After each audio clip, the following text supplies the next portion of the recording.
Olá, sejam todos muito bem-vindos a mais um episódio do nosso Boas Novas Podcast. Hoje nós vamos conversar sobre um tema riquíssimo, muito diverso, que é sobre a infância.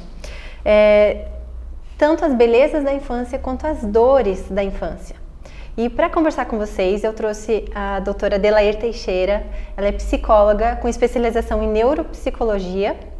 E, doutora Adelair, seja muito bem-vinda ao nosso episódio. A doutora Adelair, ela é coautora do livro que se chama Quando a Infância Dói.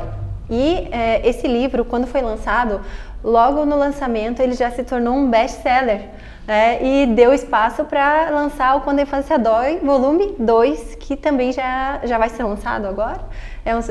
Tenho certeza que vai ser um grande sucesso de vendas. Seja muito bem-vinda, Adelair. Obrigada por ter aceito o meu convite. Gostaria que você se apresentasse um pouquinho e depois conversasse com a gente sobre esse tema relacionado. Vamos começar com o teu livro, com o livro que você é coautora, né? Quando a Infância Dói.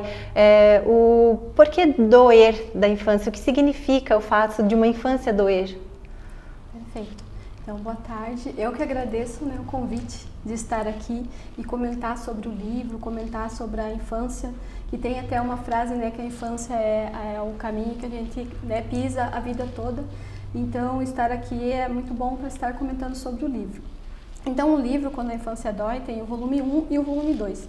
No volume 1, eu escrevi sobre o processamento emocional, desde o nascimento até a adolescência. Uhum. E já no volume 2, eu escrevi sobre autohabilidades e a dupla excepcionalidade. Uhum. E são, assim, temas que até, quando a gente fala como que a doença, né, como que a parte da infância dói. A infância dói, por exemplo, quando a criança está em casa e ela não sente um conforto de algumas coisas e ela quer ser escutada. Então, ali, por exemplo, assim, muitas vezes no dia a dia, né, na correria e tal, e aí ninguém ouve ela, né, ela tem uma dificuldade ou ela quer mais carinho, quer contar alguma coisa da escola. Então, a infância dói quando a gente não tem esse acolhimento em casa, quando não tem uma escuta, quando tem uma dificuldade e ninguém viu, ou não está ali com a criança interagindo e vendo essa questão que ela está sentindo. E as crianças, eles são muito sensíveis, então eles já começam assim a apresentar algumas questões assim que estão tendo dificuldade. E daí nessa dificuldade que a gente começa a perceber que a criança tem um sintoma ou alguma questão de abandono afetivo. Né? E a infância doer, ela pode acontecer mesmo naquela casa das famílias muito amorosas? Pode acontecer. Tem, assim, no consultório, né, que é uma escuta qualificada, ativa. Por quê? Porque muitas vezes o que acontece na nossa sociedade? A gente pensa, eu vou proporcionar, né, para minha criança o maior conforto, tudo. Mas o que eu vejo é que a gente não pergunta para a criança, você gosta do quê? Por exemplo, assim, quando a gente fala com uma criança o que ela gosta de comer, o que ela gosta de jogar.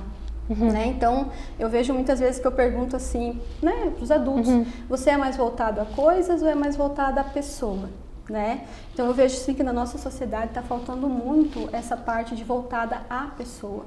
Então, por exemplo, pode proporcionar toda a questão de um conforto para uma criança, mas internamente, o principal é conhecer internamente a criança.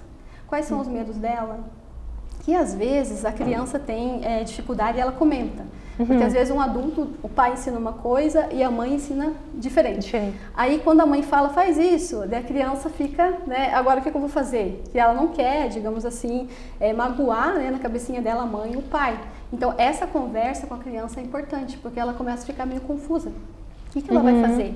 E às vezes a gente tem uma certa dificuldade de enxergar aquela criança como um indivíduo, né, como uma pessoa que também tem as suas opiniões, as suas dúvidas, os seus medos, né, e a gente meio que subestima isso, né, e talvez isso seja uma das causas dessa dor da infância, né, que... Exatamente, e muitas vezes, né, nós adultos temos que cuidar, porque a gente às vezes vê a criança fazendo alguma coisa e a gente vê um adulto em miniatura, começa a conversar com a criança, começa a falar, então, espera aí, mas ela é uma criança, será que ela está me entendendo, né, esse conceito que eu estou passando? Então, essa parte de ouvir muito a criança, observar muito a criança. E esse também eu faço aqui uma fala que às vezes, né, o adulto está ali numa divergência de ideias E daí a criança chega e fala um ponto de vista dela. E aí o adulto começa a meio que discutir com a criança. Daí muitas vezes eu brinco até falando, cadê o adulto da relação? Cadê o adulto da conversa, né? Por quê? Porque muitas vezes o adulto volta no estado infantil dele e acaba falando ali com a criança desse formato. E muitas vezes acontece, e eu estou falando isso porque assim, ó, muitas vezes acontece sem o adulto perceber.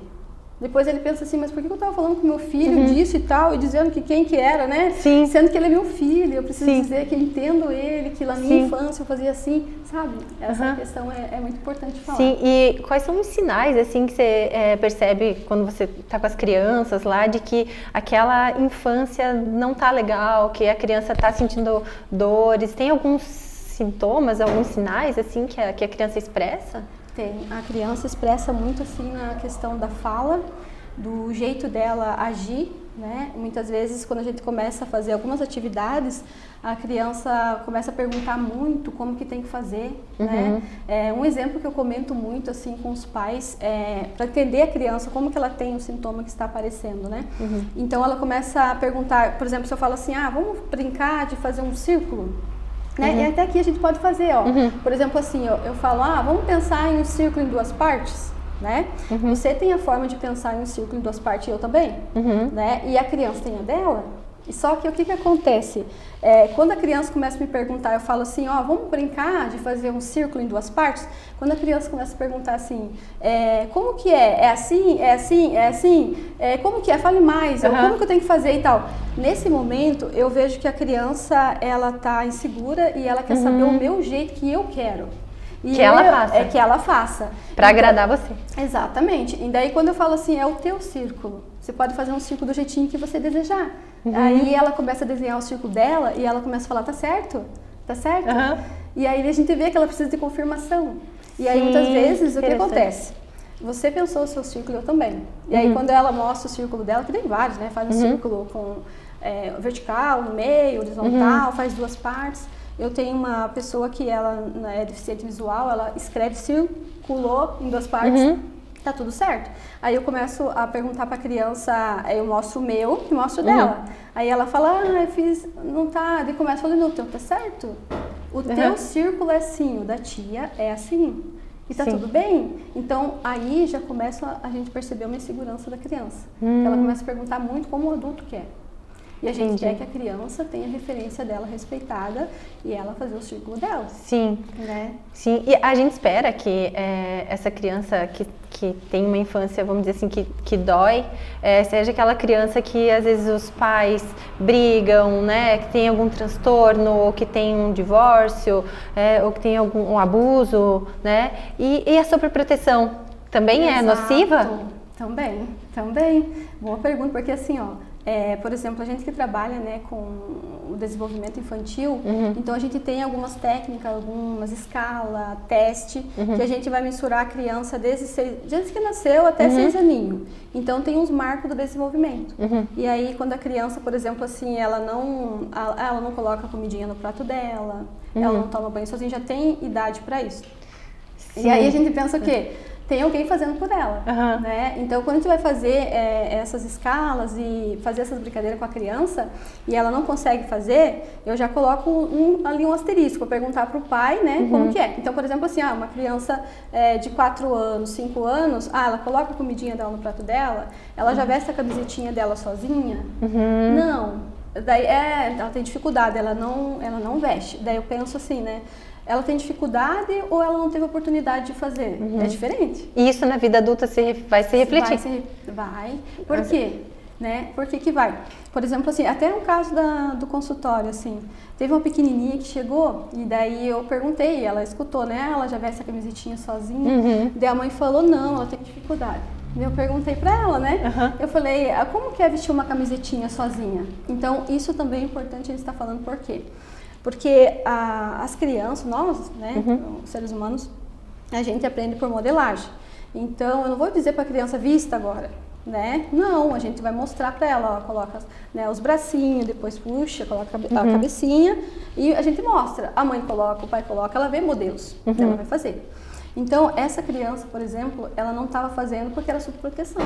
E não era uma superproteção assim, eu vou fazer porque eu não quero que você sofra. Eu tô apurada, ela demora muito, então eu vou fazer, né? E aí a mãe e os pais, eles não pensam, nossa, olha quanto desenvolvimento da criança, né? Coordenação motora fina, a motora grossa, independência, autonomia, eu fiz, a motivação que eu fiz. Sim. E por que esse caso marcou? Porque dali uma semana, porque esses marcos de desenvolvimento é rápido assim que vai desenvolvendo, né? Aí na outra semana a criança veio com a camisetinha cor-de-rosinha e daí ela falou pra mim, olha, sabe quem colocou? E eu pensei, nossa, olha só a motivação da criança. Sim, pra mostrar que ela podia, que ela sabia. Podia, isso. Eu falei, parabéns, olha só, viu como você consegue colocar? Então, esse é um ponto que a gente tem que ver sobre proteção, a gente tem que ver não tirar as oportunidades da criança, dar autonomia no tempo dela, porque lá na escola ela vai precisar, na vida, como você comentou, ela vai precisar. Porque depois eles vão virar, eu não sei, me corrija se eu estiver errada, mas talvez o que predomine nesse adulto seja a insegurança? A insegurança. Né? Assim, uma criança super protegida em todos os sentidos, quando cair vamos dizer, na vida, né, vai ter essa insegurança de não ter mais aquela proteção. Talvez, como é que vai ser esse perfil desse adulto que foi super protegido? Então, o adulto que for, né, super protegido, o que vai acontecer? Vai chegar um momento da vida dele que ele vai precisar estudar, ir para fora, né? Vou estudar em outra cidade e tal. Então, quando ele for lá estudar, é um adulto que ele não tem autonomia. Ele não sabe fazer a gestão da vida dele, né? Tipo, a comida, a roupa para lavar, enfim. Então, ele não consegue. Por quê? Porque ele nunca fez. Então, ele não tem essa habilidade. E aí, começa a ficar frustrado porque não dá certo as coisas e tal, né? E aí, ele quer tudo para aquela hora. Não tem como. Todas as nossas habilidades, a gente precisa praticar para fazer. Né? Então, essa autonomia, ela vai dificultar a vida de um adulto. Porque, primeiro, ele não teve, né, a oportunidade de fazer. Ele não sabe fazer essa gestão da autonomia dele. Talvez ache que os outros tenham que fazer por ele. Exato. Que os outros têm a responsabilidade, né? Isso. Então, assim, é uma pessoa que ela, até mesmo a parte da organização dela vai ficar um pouco prejudicada, porque ela não fez nada inteiro sozinha. Sozinha, né? Teve algo para fazer, alguém fez por ela. Então, assim, como é que o que os pais podem fazer, assim, cedo para que essa criança se desenvolva de forma saudável? Nesse ponto, assim, né, para ter essa autonomia, né, qual o papel dos pais, assim, falando nesse ponto específico? Sim, então eu vejo assim que, por exemplo, assim, em casa, né, eu vejo que tem lá a criança, por exemplo, 4 aninhos, 5, então se der alguma questão para ela fazer, que ela fique responsável na parte dela, então, por exemplo, assim, vai guardar teus brinquedinhos, guarda os seus brinquedos.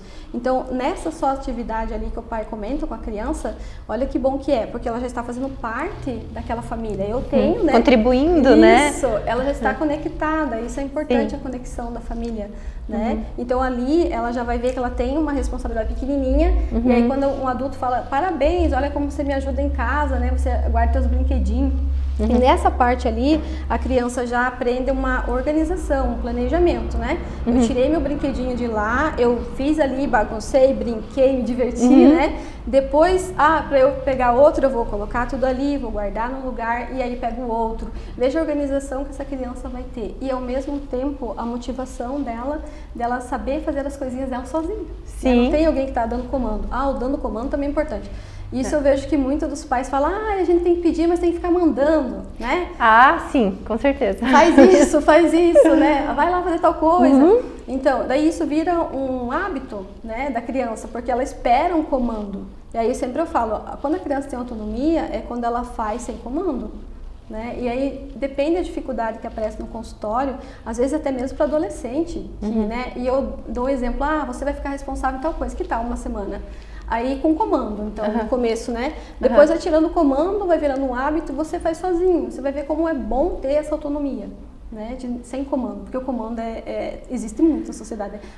Vai tomar banho, vai escovar os dentes, pensa. É muito difícil não ter, né? Eu sei porque em casa eu tenho 2 pequenos que ainda estão no comando. Tem que ter comando. Tem que ter comando. Essa pergunta sua de como que te faz, né, para deixar a criança com autonomia. Então, eu vejo assim que esse planejamento hoje, você vai fazer isso, né? digamos assim, é o que você precisa fazer para depois brincar, né? Já ensina, eu tenho a responsabilidade, depois eu brinco. Se a criança esquecer, se tinha alguma coisa para fazer, nós, né, como neuropsicólogo, quando alguém esquece alguma coisa, então fala, não, ô Luiz, você esqueceu aqui. Não, eu falo, você chegou aqui com o quê? Por quê? Porque a gente quer que a pessoa, o cérebro dela faça esse movimento de lembrar, né, o que esqueceu e daí não esquece mais. Mas quando alguém fica esquecendo e a pessoa fica, você esqueceu isso, você esqueceu, é a cabeça daquela pessoa que está fazendo isso por ela. Sim, eu acho que nessa parte é um desafio, meio que desafio para os pais lidarem assim lidar com a infância em geral, né? Porque muitos pais às vezes acabam projetando na criança o que querem que querem para si, né? E isso também pode gerar uma dor, né, na criança. Eu não vou errar como meus pais erraram, e daí tenta fazer de tudo, daí vem a superproteção, né? Então, assim, essa projeção dos pais na criança que você vai ser assim, você vai ser assado, para tentar projetar os seus sonhos na criança, né? Exatamente. E olha que essa tua fala aparece muito. Muitas vezes os adolescentes comentam, eu quero estudar medicina, meu pai quer que eu seja advogado, né? Ou quero essa área, meus pais querem essa. E aí muitas vezes a pessoa está fazendo, mas ela não está feliz, então está doendo para ela. Sim. Ela quer conhecer, né, qual que é as aptidões dela, qual que é o universo que ela quer explorar e viver. Então também acontece de ter a dor até desde a infância até na adolescência ali. Por quê? Porque não está tendo ali a escuta de qual que é a sua escolha. E não viver a escolha dos pais. Dos pais, né? Eu acho que tudo isso é um desafio, mas daí lendo o livro, no livro fala sobre as neurodivergências, e daí eu fiquei refletindo sobre aquilo, né? Se você tem a infância de uma criança que é típica, né, já é difícil, e uma criança atípica, né, eu acho que deve ser muito mais desafiador diante de uma neurodivergência, onde hoje em dia as crianças são meio que ganham diagnósticos da vizinha, da avó, do vô. Não, essa criança é hiperativa. Eu, por exemplo, quando eu era criança, eu era uma criança que eu era taxada, não, ela é hiperativa, ela não para, né? Então, diante dessas neurodivergências, e é um desencontro de informações, né? Não, porque você deve ser autista, não, ele deve ser TDAH. Você consegue explicar pra gente, assim, sobre esse mundo dessas neurodivergências, pra gente tentar definir um pouquinho da característica de cada uma para colocar isso em ordem, né? Sim, sim. É excelente esse posicionamento de verificar, assim, quando a sociedade está rotulando e quando realmente a criança tem um quadro, né, clínico. Sim. Eu até gosto muito de fazer, para ter, digamos assim, a lembrança e ter informação, conhecimento para as pessoas, né? Então, nesse momento, eu até peço para a gente fazer um desafio interativo, né? E como a gente tem uma pessoa... Hoje um convidado especial. Muito especial que vai aqui auxiliar e participar, né, Henrique? Então, a gente vai fazer uma demonstração de como que esses quadros eles aparecem. E foi até uma das suas perguntas, como que a gente consegue perceber, né, o sintoma na criança? Então, eu vou fazer uma interação aqui, o Henrique vai ser a pessoa que vai me ajudar, né? E assim, o que a gente vai fazer? No primeiro livro ali do Quando a Infância Dói, eu escrevi então sobre o processamento emocional. E nesse livro eu coloquei a questão de um componente social, socioemocional, que é a teoria da mente. Então eu vou fazer uma demonstração com o Henrique sobre a teoria da mente. Por quê? Porque a teoria da mente ela é muito vista no autismo. Como que funciona? Mas através dessa exemplificação, dessa interação que eu vou fazer com o Henrique, eu quero trazer assim, como que o cérebro de uma criança com autismo consegue fazer essa interação. Como o cérebro de uma criança com TDAH consegue fazer essa interação. Tá. E da ansiedade também. Então, eu penso a gente fazer essa interação. Sim. E fica mais rico até. Vamos, mas antes, assim, consegue explicar pra gente rapidamente o que é o autismo, o que é o TDAH e o que é A ansiedade, assim, depois a gente aprofunda, só para antes da demonstração. Da demonstração, da interação. Então, a questão do autismo, por exemplo, às vezes no consultório vem crianças com 2 aninhos que ele já expressa todos os sintomas, né? Que são o que os sintomas? Ele tem muito o padrão restrito e repetitivo, ele tem muita estereotipia, que é o flap, que é o mais clássico, né? Anda nas pontinhas dos pés, tem que fazer as coisas tudo alinhadinho para ele se autorregular. Apresenta assim questão de não olhar muito nos olhos, né? Então dá pra gente perceber ali que a comunicação e interação social da criança que está se construindo já tem uma dificuldade, ele já tem um prejuízo. Ele não consegue, por exemplo, entender algumas coisas que a gente fala, né? Falar uma metáfora, então, para a parte do autismo, ele não consegue processar. Né? Então, ali a gente já consegue ver. Mas por que eu estou comentando assim? 2 aninhos vem e expressa todos os sintomas, né? E às vezes tem criança que está lá no 3º ano. O 3º ano é uma parte boa, porque no 3º ano aparecem muitas expressões do TDAH, do autismo também. Só que o autismo, 2 aninhos, até a partir de 6 meses a gente já consegue estar verificando. Já tem, assim, escalas que a gente vai vendo se a criança está desenvolvendo normal, dentro dos marcos do desenvolvimento. Então, no autismo, tem a expressão já muito cedo, ou às vezes tem criança que vai manifestar os sintomas lá no 3º ano, às vezes vai manifestar lá na adolescência. E quando é tardio pode confundir com outro daí. Isso, e daí no adulto também pode ser que manifeste outros sintomas, mas no autismo as 3 características principais, né? A interação e comunicação social prejudicada e ter muito comportamento de estereotipia, restrito, né? As características que o DSM-5 traz como critério, né? Então, essa é uma questão do autismo. Já no TDAH, o que acontece? No TDAH, que é uma questão que às vezes a sociedade rotula muito, né? Sim. Aquela criancinha que é, por exemplo, assim, muito ativa, corre. Aí ele tem TDAH, né? É hiperativo. Só que tem uma grande distinção entre a parte natural da criança, que é a personalidade dela, mais ativa, curiosa, né? Então, ela faz a questão de ir atrás porque é uma curiosidade dela, ela quer fazer isso. Já o TDAH, já não. O TDAH, por exemplo, assim, a questão da hiperatividade dele, é o cérebro dele que não consegue ficar parado. E muitas vezes também a questão de ser muito bagunçadinho, às vezes eu brinco com as crianças, né? É meio bagunçadinho, por quê? Porque no TDAH, as funções cognitivas que não funcionam muito bem é a memória operacional. Memória operacional, das funções executivas, o controle inibitório, são palavras técnicas, mas que ali na demonstração vai ficar bem claro de entender. Mas o que acontece? No TDAH, por exemplo, ele começa a fazer uma coisa, a atenção dele é muito curta. Então ele começa a fazer uma atividade, se alguém falar alguma coisa, ele viu alguma coisa, ele já se dispersa, fica já desatento, e aí se alguém chamar para fazer outra coisa, ou ele vai fazer outra, aquele ali fica ali, ele já não lembra mais, ele vai lá no outro, ele vai no outro. É muita iniciativa e pouca acabativa. Por quê? Porque não é porque ele quer, é que o cérebro dele não funciona da forma que a pessoa que não tem quer.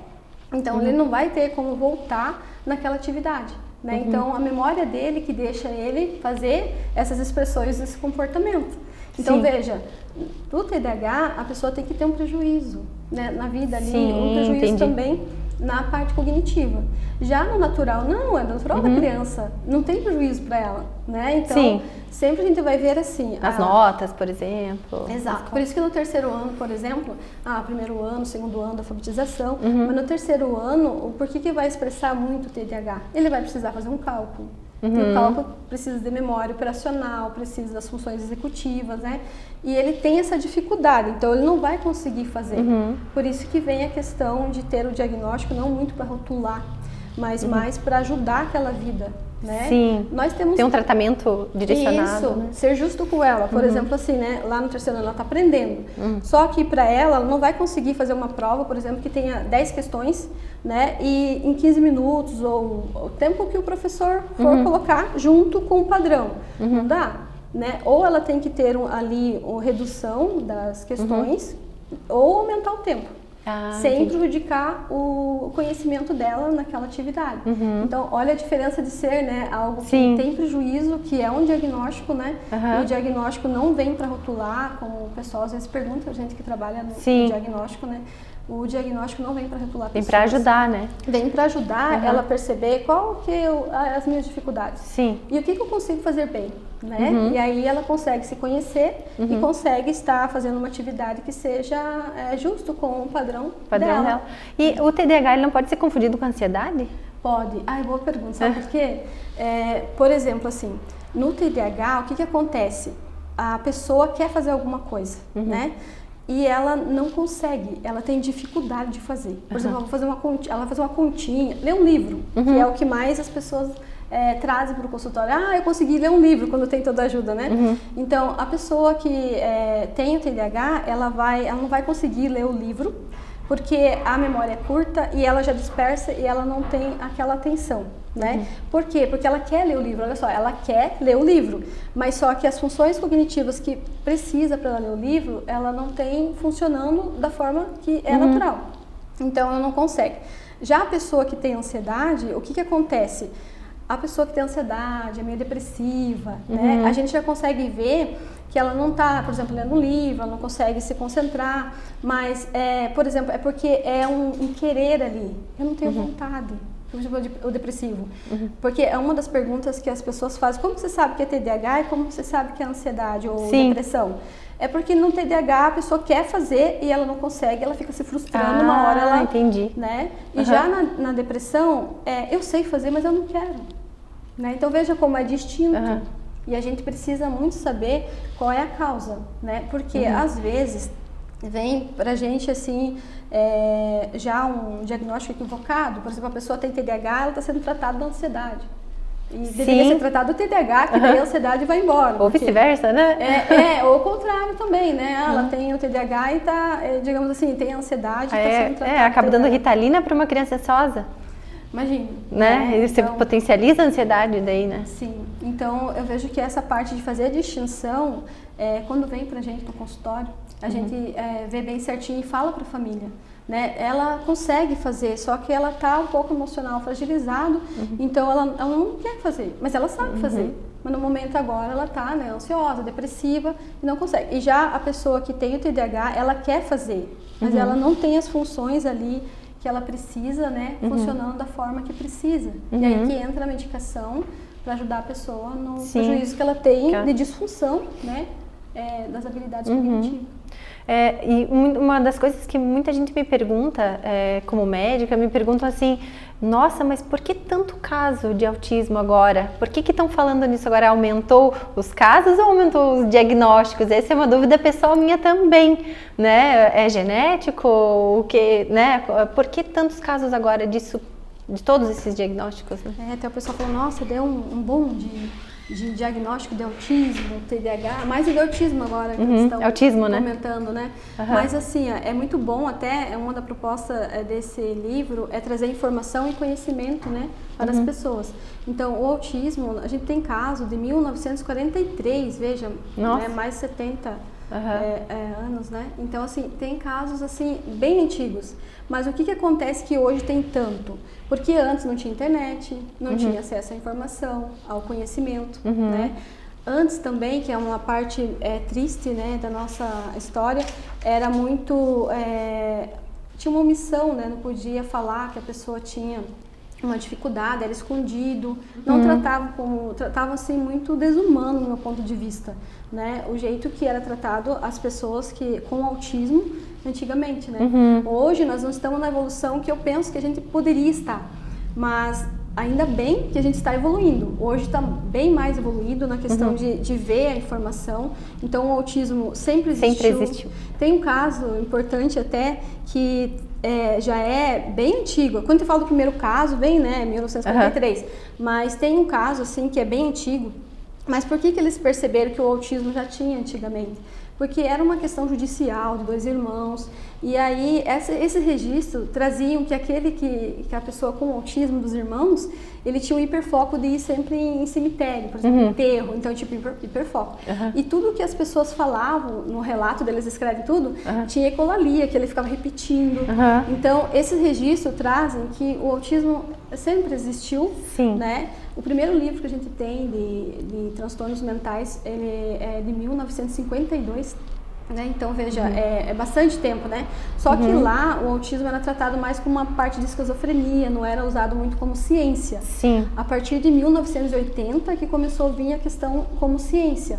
Hoje nós estamos no DSM-5-TR, que é texto revisado, né? Então hoje está mais uma nomenclatura de TEA, né? O espectro do transtorno autista. Sim. Então, de lá para cá, mudou muito, né, a questão da nomenclatura, a questão do acesso à informação, ao conhecimento. Então, e hoje eu vejo assim que está muito mesmo a procura, porque tem a questão, aí tem que ser muito assertiva nas palavras, porque assim, tem a questão da pessoa querer saber, e ela tem mesmo, e tem a parte também das pessoas, tudo é autista, né? A pessoa começou a fazer um sintoma lá, tá enrolando o cabelo, tem autismo. Ele pegou o carrinho e ficou assim, tem autismo. E como eu comentei, a gente tem os critérios, tem que ter todos os critérios diagnósticos ali preenchidos para ser uma pessoa com autismo. Uma das questões também que é importante a gente falar é que antes eles falavam assim, aquela pessoa que tem aquele deficiente, eu vejo que eram usados assim, uns termos que não são muito humanos e muito cordial, né? Então aquela pessoa, ela tem nome, né? E assim, é pessoa com autismo, é pessoas com deficiência. Até a palavra deficiência eu vejo que é um pouco pesada, eu até falo a pessoa com dificuldade, né? Então, essa parte lá, antigamente, tinha todas essas questões assim, hoje a gente já não tem mais, né? Ainda bem. Mas esse boom que todo mundo pergunta, essa pergunta que você me fez, todos perguntam. E eu falo assim, não, sempre teve, só que agora tem mais acesso, tem internet, tem mais acesso à informação, ao conhecimento. E aí as pessoas verem sintoma e já começam a falar que a pessoa tem. Até uma das questões que você me perguntou, como que é a diferença, né? A gente até vai falar de outras habilidades, mas, por exemplo, assim, um exemplo só. Você vê uma criança brincando. Você vê um filho teu brincando lá com o carrinho, né? E aí ele começa só a rodar a rodinha do carrinho. Aí uma pessoa olha e fala, olha, ele tem autismo, porque o autismo vê partes, né? E aí pra gente, no consultório, o que a gente tem que ver? Por exemplo, roda a rodinha a pessoa com autismo para ela se autorregular. Roda a rodinha a pessoa que tem superdotação porque ela quer descobrir, ela tem curiosidade. E também tem, olha só, aquela criança ou adolescente que ele tem assim uma parte de toque, eu preciso rodar não sei quantas vezes a rodinha. Um toque. Então assim, essa parte assim de o que motivou a criança a rodar a rodinha, que a gente vai saber o que é. Mas só olhando não tem como eu saber. Tem que fazer. Por isso a importância de procurar um neuropsicólogo, porque você precisa ter o teu diagnóstico correto, né? Então, e eu acredito que seja difícil de fazer essa distinção, são muitos testes, né? A avaliação neuropsicológica tem um protocolo, né? Imagina, já passou 10 anos, 2014, e a primeira que eu fiz tinha um tipo de protocolo, né? Agora estou fazendo outro. Cada instituição tem um protocolo de testagem. E são várias. Por quê? Porque eu tenho que avaliar todas as habilidades cognitivas, atenção, memória, linguagem, né? Todas as habilidades cognitivas. A gente vai avaliar a personalidade, que é o comportamento. A gente vai avaliar a parte de emoção, né? A parte de ansiedade, depressão. E aí também tem uma parte sensorial que a gente também vê, que é da área da terapia ocupacional, mas a nossa área de neuropsicologia, ela é interdisciplinar. Então a gente faz alguns testes dessas áreas, tipo um rastreio, né? Uma triagem para a gente encaminhar para aquele profissional. Então veja, todas essas habilidades, elas são mensuradas cientificamente, né? Cientificamente, que é importante falar, né? Isso. São testes científicos. Né? Exatamente. E aí tem também a parte dos percentis, ali, score, né? Que tem uma classificação. Então, por exemplo, abaixo de 25%, a pessoa está abaixo da média. Né? E aí abaixo da média ali tem ainda o limítrofe, tem o grave. Aí tem a parte que tem o médio, né? Vai do 25 até o 73, que é aquela habilidade funciona. Aí tem médio superior, superior e muito superior à média. Então, esses testes são feitos, né? E aí, então, são corrigidos, analisados e visto onde estão as dificuldades. Quais as dificuldades que a pessoa tem? Quais são os prejuízos? Quais são as potencialidades, fragilidades, né? Então, é um autoconhecimento científico ali. Sim, fantástico. E o bom disso, porque a avaliação neuropsicológica não é somente para ver o diagnóstico, né? É para levantar, então, essa parte do cérebro, quais são os prejuízos, as potencialidades e até utilizar esses dados se a pessoa está em psicoterapia, né? Ou na escola, precisa de ajuda, a gente até vai falar, né? Então, ali está os prejuízos que a gente pode ajudar junto àquela pessoa, aquela vida, a escola, né? A família pode ajudar. Então, é um trabalho assim que eu amo fazer, porque é uma vida que vem até nós e a gente vai conhecer o que está acontecendo, o que eu posso te ajudar. Sim, eu vejo assim, muita dificuldade às vezes na parte da escola. Né, às vezes em lidar, porque é uma coisa nova, assim, né, não tão nova, né, mas é relativamente novo isso das crianças, do tratamento, dos laudos, a escola tem que lidar, como que você enxerga essa maneira, assim, porque a escola tem que atender tanto a criança que é o neurodivergente, que tem o problema, quanto os outros alunos, e isso às vezes é difícil da escola manejar, né? Sim. Até nessa parte, quando a gente faz a avaliação neuropsicológica, o pilar da escola, da família, também participam dessa avaliação. E o bom, digamos assim, de ter os resultados, é que junto com a escola e com a família, a gente constrói um caminho que muitas vezes as leis só estão, né, aqui, mas não tem um preparo, assim, como que eu vou ajudar, que é a tua pergunta, como que eu vou ajudar essa criança, né? E mesmo que seja do mesmo diagnóstico, é uma pessoa com autismo nível do suporte 1, né? Duas pessoas que estão no suporte 1, mas elas são, digamos assim, cada dificuldade de cada uma é diferente. Então, existe um protocolo geral, por isso que fica difícil para o profissional na sala de aula, como que ele vai estar ajudando aquela criança. Então, através da avaliação neuropsicológica, a gente tem contato com a escola, o professor também responde sobre a criança, depois a gente faz uma devolutiva para a família, para a escola, e junto com a escola a gente já pode colocar assim, um plano para a gente ajudar aquela criança, o PEI, né? Plano de ensino individual, né? Isso, isso. Então, a gente faz, junto com a escola, uma construção. E depois, o que acontece? Qual que é a estratégia compensatória que a gente vai ajudar essa criança? É no tempo que ela precisa, de mais tempo? Redução ali das atividades, 10, tem que deixar 5, salas diferentes. Aí a escola também tem essa fala e é muito rico, porque a gente junta. Profissionais juntar, aqui a gente pode fazer isso, a escola faz assim. Então, eu vejo que essa caminhada, né, com as famílias que vêm até nós, é uma construção, a parte da escola, a parte da família, né, e com a criança ali no consultório. E o que a gente quer é que toda essa rede de apoio, que eu chamo, é para ajudar aquela vida a conseguir melhor, né, o desempenho, a evolução dela, qual a estratégia compensatória que você vai usar, que deu certo, que foi funcional, que está te ajudando. E os pequenininhos, eles chegam no consultório, eles contam, sabia que eu fiz tal coisa e deu certo, tia? Agora eu vou usar assim. Tá dando certo, eu consigo gravar, sabe? Então, eles mesmos, muitas vezes, eles colocam qual que é a estratégia que eles criaram. Sim. Né? Então, eu vejo que é uma construção. Nós não temos, assim, digamos, algo que é pronto, um manual pronto. Porque cada pessoa... difícil, cada pessoa é uma pessoa, independente de diagnóstico ou não diagnóstico, cada ser é um ser individual, né? Sim, e eu fico pensando assim, o teu desafio como neuropsicóloga, às vezes no consultório, de ter que dar um diagnóstico desse para a família. Exatamente. Como é que é esse momento, assim, como dar o diagnóstico, porque assim, não deve ser fácil você, como na condição de pai, mãe, ouvir que teu filho tem um diagnóstico, ou você na qualidade de adulto, já idoso, ouvir um diagnóstico de um declínio cognitivo grave, por exemplo, né? Então, como que é o peso desse diagnóstico que você faz, assim, para essas famílias? Sim, é algo assim que a gente precisa ter muita empatia, ver o lado digamos, da família, o que eles têm de conhecimento sobre isso. Então, na devolutiva, por exemplo, né, a gente vai falar sobre os resultados, a gente procura mostrar àquela criança quais são as potencialidades que ela tem, mas eu entro aqui numa parte que eu vejo que é importante de ter essa distinção. Os pais, a família, eles têm um filho ideal, idealizado. É assim, meu filho, né? É assim, quando nasce, você já idealiza a vida inteira. Meu filho né, o meu filho ideal é essa forma. E aí, Adelair, eu tenho o filho real, né? Eu vejo o filho real.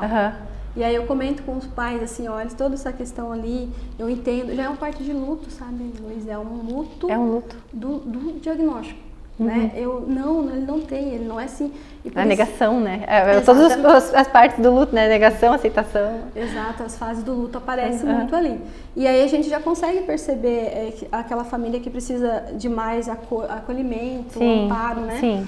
Mas essa parte do luto no diagnóstico, ele acaba um pouco dificultando a evolução da criança.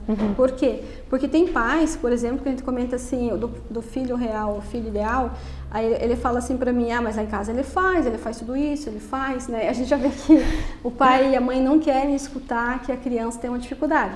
Daí eu comento, o filho real que eu estou vendo aqui, ele não consegue fazer essa forma aí que você está falando, e não é porque ele não quer, né? É porque ele não consegue fazer e tá tudo bem, nós vamos ajudar. E ali a gente vê que é falta de informação e conhecimento do como a gente pode acolher aquela vida.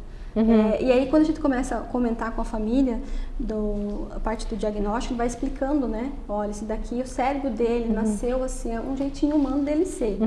Então, essa forma de querer colocar ele no padrão que não é dele, traz dificuldade, que é quando a infância dói, né? E aí quando a gente começa a explicar pra família e tal, eles começam a falar, Luiz, assim, mas o meu avô era assim também. E aí começa a vir isso, vem mais pessoas que também têm aquela condição clínica. E aí eles começam a se cuidar, começam a se ajudar. E aí eles veem também que é bem importante a gente deixar, digamos assim, esse esclarecimento, né? Que o diagnóstico, ele não vem para rotular ali, ele vem porque a gente quer ajudar aquela criança a ser entendida. Então, veja, no autismo, às vezes eu comento com os pais, né, até agora, porque muitas vezes eles falam assim para mim, não sei se você, né, ouve também, mas assim, a gente escuta assim, olha, ele tem que mudar, tô trazendo ele aqui para você porque ele tem que mudar, sabe? Ele tem que mudar. E aí, depois, quando eu faço ali toda, né, a parte da avaliação, e essa frase sempre eu falo, e os pais falam, tem hora que eu fico muito magoado quando você fala isso pra mim, mas depois eu entendi o que você tá falando. Né? E a gente sabe que tem luto e faz tudo acolhimento. Claro. Mas eu falo assim pros pais, não é ele que tem que mudar nada. Somos nós, é vocês, família, que tem que mudar a forma de olhar ele. Aí eles ficam, né, impactados, porque como uma pessoa vai falar que aquela criança não precisa mudar e quem tem que mudar é a família. Sim. Né? Então, e é uma questão que a gente tem que trazer de uma forma assim, acolhedora, com respeito, porque a família tem que ajudar aquela família. Então, por exemplo, assim, nessa questão que é vocês que tem que mudar a forma de olhar essa vida, nós temos que mudar, eu até me coloco junto porque ele fica mais tranquilo, né? Eu falo, nós temos que mudar a forma de olhar essa vida do que fazer essa vida mudar, entrar num padrão que não é dela. Então, por exemplo, no autismo, que são questões aqui que eu vejo que ajudam muitas pessoas. Por exemplo, eles não conseguem ter assim, um planejamento inteiro do dia, né? E aí o pai fica dando comando, que é o que a gente falou, vai lá fazer isso, vai fazer aquilo. E aí eu comento, então, no autismo, eles precisam de pré-visibilidade. O que eu vou fazer hoje? Esse, porque eles não têm como fazer o cérebro sozinho. Então a gente começa com a rotina, vai fazer essa forma aqui. E aí quando eu explico isso para os pais, eu falo, você tá vendo que ele não precisa mudar, ele funciona assim, mas você pode falar, hoje nós vamos fazer isso. Na qualidade de adulto e pai. Exatamente. Ele fala, precisa, eu falo, algo muito básico, que é a previsibilidade. E quando você vai mudar a forma ali, digamos, você falou hoje, por exemplo, né?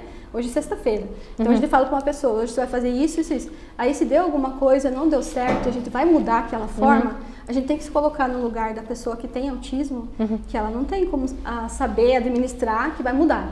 Então a gente já fala antes, olha, a gente ia fazer assim, mas aqui a gente vai dessa forma. Por isso que muitos pais me falam, eu sempre venho pelo mesmo caminho e ele não chora. Hoje a gente mudou, ele ficou desregulado, né? Deu comentário. Por causa da previsibilidade dessa mudança, né? Então, é que as crianças aprendem esse gesto que eu falo, você tem que regular aqui dentro e fora. A autorregulação, né? Você consegue se manter ali certinho, né? Então, essa fala, vocês que têm que mudar a forma como estão olhando essa vida, é nessa parte. Veja como é algo simples de fazer. Hoje a gente vai fazer isso, mas se não tiver esse conhecimento, essa informação... Você não consegue aceitar, né? Não consegue aceitar. É difícil de entender, aceitar que a criança é assim, tenta obrigar e daí a infância vai doer, para aquela né? criança. Pra aquela criança. E tanto é que tem criança que às vezes a gente pergunta alguma coisa e fala, não sei. Porque ele tentou fazer o jeito dele, tentou, não deu certo. E ele vai tentar fazer o do outro, não dá também, ele fala que ele não sabe fazer, né? Sim. Mas essa previsibilidade no autismo é algo que ajuda muito ele se autorregular e também ficar mais tranquilo. Quando eu vou fazer, aí é um ponto interessante, porque assim, ó, esse foi até uma pessoa com TDAH que me falou. Porque como a gente vai fazer a sessão, a gente vai falar da forma que o cérebro da pessoa está entendendo. Então, no autismo, por exemplo, eu faço a sessão estruturada, que é assim, hoje nós vamos fazer esse teste. Depois, quando é criança, a gente faz uma brincadeira. Então, tem que ter essa previsibilidade na sessão de 60, 50 minutos, uma hora. Aí a mãe fala, fica tão calminha aí, por quê? Porque ele sabe o que vai acontecer. Tudo que vai acontecer em uma hora. E aí já do TDAH, o que tem que acontecer? Daí já é diferente, porque a memória é curta, não vai lembrar de tudo. Então eu coloco assim, ó, agora nós vamos fazer esse aqui, daí comando por comando, né? Esse aqui é um teste de atenção concentrada. Você vai fazer esse aqui, daí eu vou vendo que a pessoa vai, cada comando, pausadamente, ela vai conseguindo. Aí a gente vai fazer aqui, daí a gente faz o outro. Então, veja, a diferença, né? É a diferença de receber as pessoas do formato que elas conseguem fazer, da condição humana dela. Né? E aí, essa menina, eu lembro que ela comentou assim, eu penso que eu não tenho nada, porque você me entende. Acho que é minha família. Daí eu comento, não, é que eu estou fazendo do formato que é melhor para você, né? Você está acolhida e está sendo do formato que você consegue dar conta. E eu acho que isso deve ser legal, porque eles devem pensar, mas não é comigo. Pois é, ela falou isso. Daí eu comentei que era assim, que em casa, né, é importante ter também essa adaptação. Esse assim, acolhimento, né? Esse acolhimento. E nessa questão do comando que ele comentou lá no início, então, do TDAH, por exemplo, nós estamos nessa sala aqui, se a gente falasse 3 comandos para uma pessoa que tem TDAH, né? Por exemplo, tem alguma coisa na sala lá e eu falo assim, faz por favor, vai lá na recepção, pega um controle e traz para mim, por gentileza. Então, veja, a pessoa só escutou, vai lá na recepção e vai na recepção. Chega lá, esquece o que tem que fazer.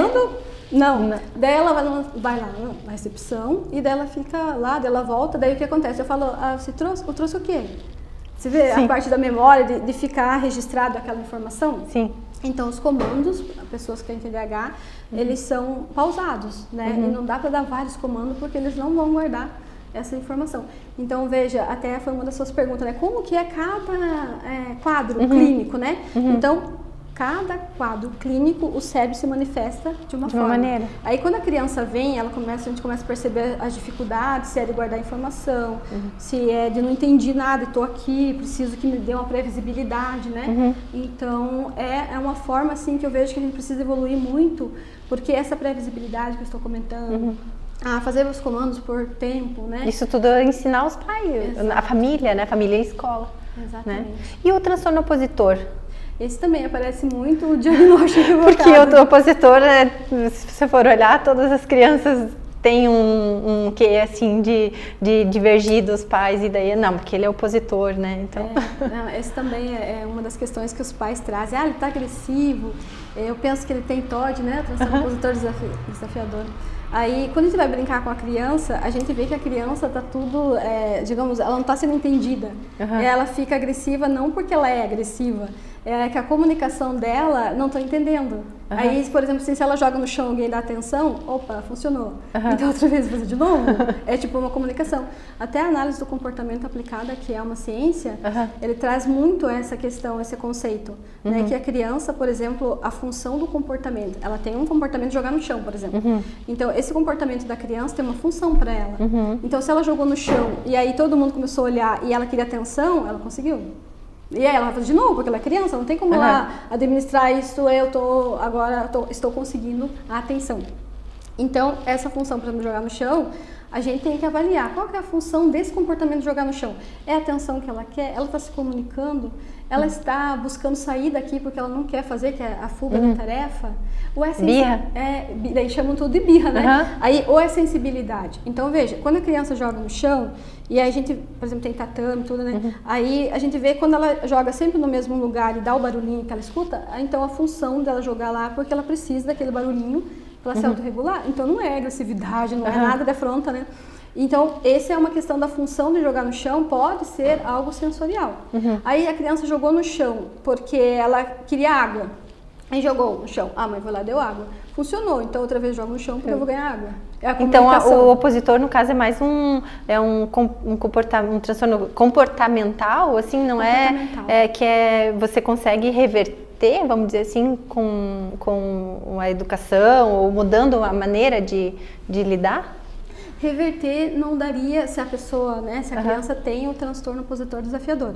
Mas o que dá para fazer, isso em tudo, né, em todos os transtornos mentais ali do neurodesenvolvimento, a gente pode fazer manejo comportamental. Seria a criança ensinar, né, ela a se autorregular. Essa informação que eu estou comentando aqui, que o comportamento tem uma função, são crianças que às vezes não tem nada. Só que para ela está funcionando jogar no chão porque ela está sendo atendida. E como diferenciar, às vezes, o opositor da birra? Então, né? Por exemplo, a criança com autismo, ela também faz birra, porque ela não é entendida, daí ela fica desregulada. Mas a questão da parte de, é TOD, né? Tá desafiando ali. Então, a criança, por exemplo, que faz a birra e tal, e ela precisa de alguma coisa, ela é atendida, ela vai continuar fazendo, mas ela não tem TOD. Ela não tem o transtorno, né? E a criança que tem o transtorno, até no DSM-5 traz ali, antes de 5 anos, depois de 5 anos, porque é importante já ter, assim, uma parte de conduta ali, já é comportamento. Não é mais como no autismo, a parte social ali, né? Ou no TDAH, que é as funções cognitivas. Ali já é a questão de comportamento, de conduta. Então, a criança que tem, porque tem também, não é? É que agora é tudo geral, né? Ele tem TOD, né? E a gente vai avaliar o comportamento e ver que não é. Mas aqueles que realmente eles têm uma questão vingativa, são muito vingativos, são muito assim de judiar de animais, por exemplo. Entendi. Né? E eles olham para a pessoa e querem fazer dessa forma. Até com a gente no consultório. Afronta a autoridade, né? Não vou fazer e tem um jeitinho assim. Então ali a gente começa a ver já que tem uma conduta. Mas ainda antes disso a gente vê como que é essa família. Aonde ele está vendo isso? É dele? Né? Porque, como a gente comentou, a gente segue modelos. A gente aprende por modelagem. Mas isso é da criança ou a família também? Eles falam assim e tal. Ela está reproduzindo um comportamento do ambiente familiar. Então, tudo isso a gente tem que analisar antes de ver se realmente a criança tem um transtorno do neurodesenvolvimento, que é o TOD, por exemplo, né? Então, e a psicopatia e o TOD, eles tem diferença? Como é que funciona? Porque, assim, ele desafia, ele é vingativo, maltrata animais, você olha no mini psicopata, né? Mas é o que a pessoa falou, a pessoa até falou, ele é um psicopata em miniatura, né? Pois é. Daí eu comento, não, tem o transtorno, né, do neurodesenvolvimento, a parte do TOD, mas aí tem outros transtornos, né, de conduta, até chegar depois dos 18 anos, por exemplo, que é quando a gente consegue já fazer diagnóstico da personalidade, ali aí tem o transtorno, né, da sociopatia que a pessoa apresenta. Mas tem, assim, um viés dali. Só que, digamos assim, se for, realmente, e a criança não está sendo atendida e tal, ela chega na parte adulta já com vários desenvolvimentos das habilidades. Aí que eu comento contigo, o manejo comportamental da criança vai ajudar, mas é da natureza, é igual no autismo, ele nasceu assim, a natureza dele. Por que eu comento isso? Porque às vezes a pessoa fala, eu quero curar do autismo, falando, não precisa ter cura, não é doença. Não é doença, é um jeito de ser. Jeito de ser. Tem que ser tratado e acompanhado, né? Exatamente. Então, é a mesma coisa que eles comentam isso, vai ter cura e tal. Não tem como mudar a estrutura daquela pessoa, mas tem como fazer manejo comportamental, ajudar, né?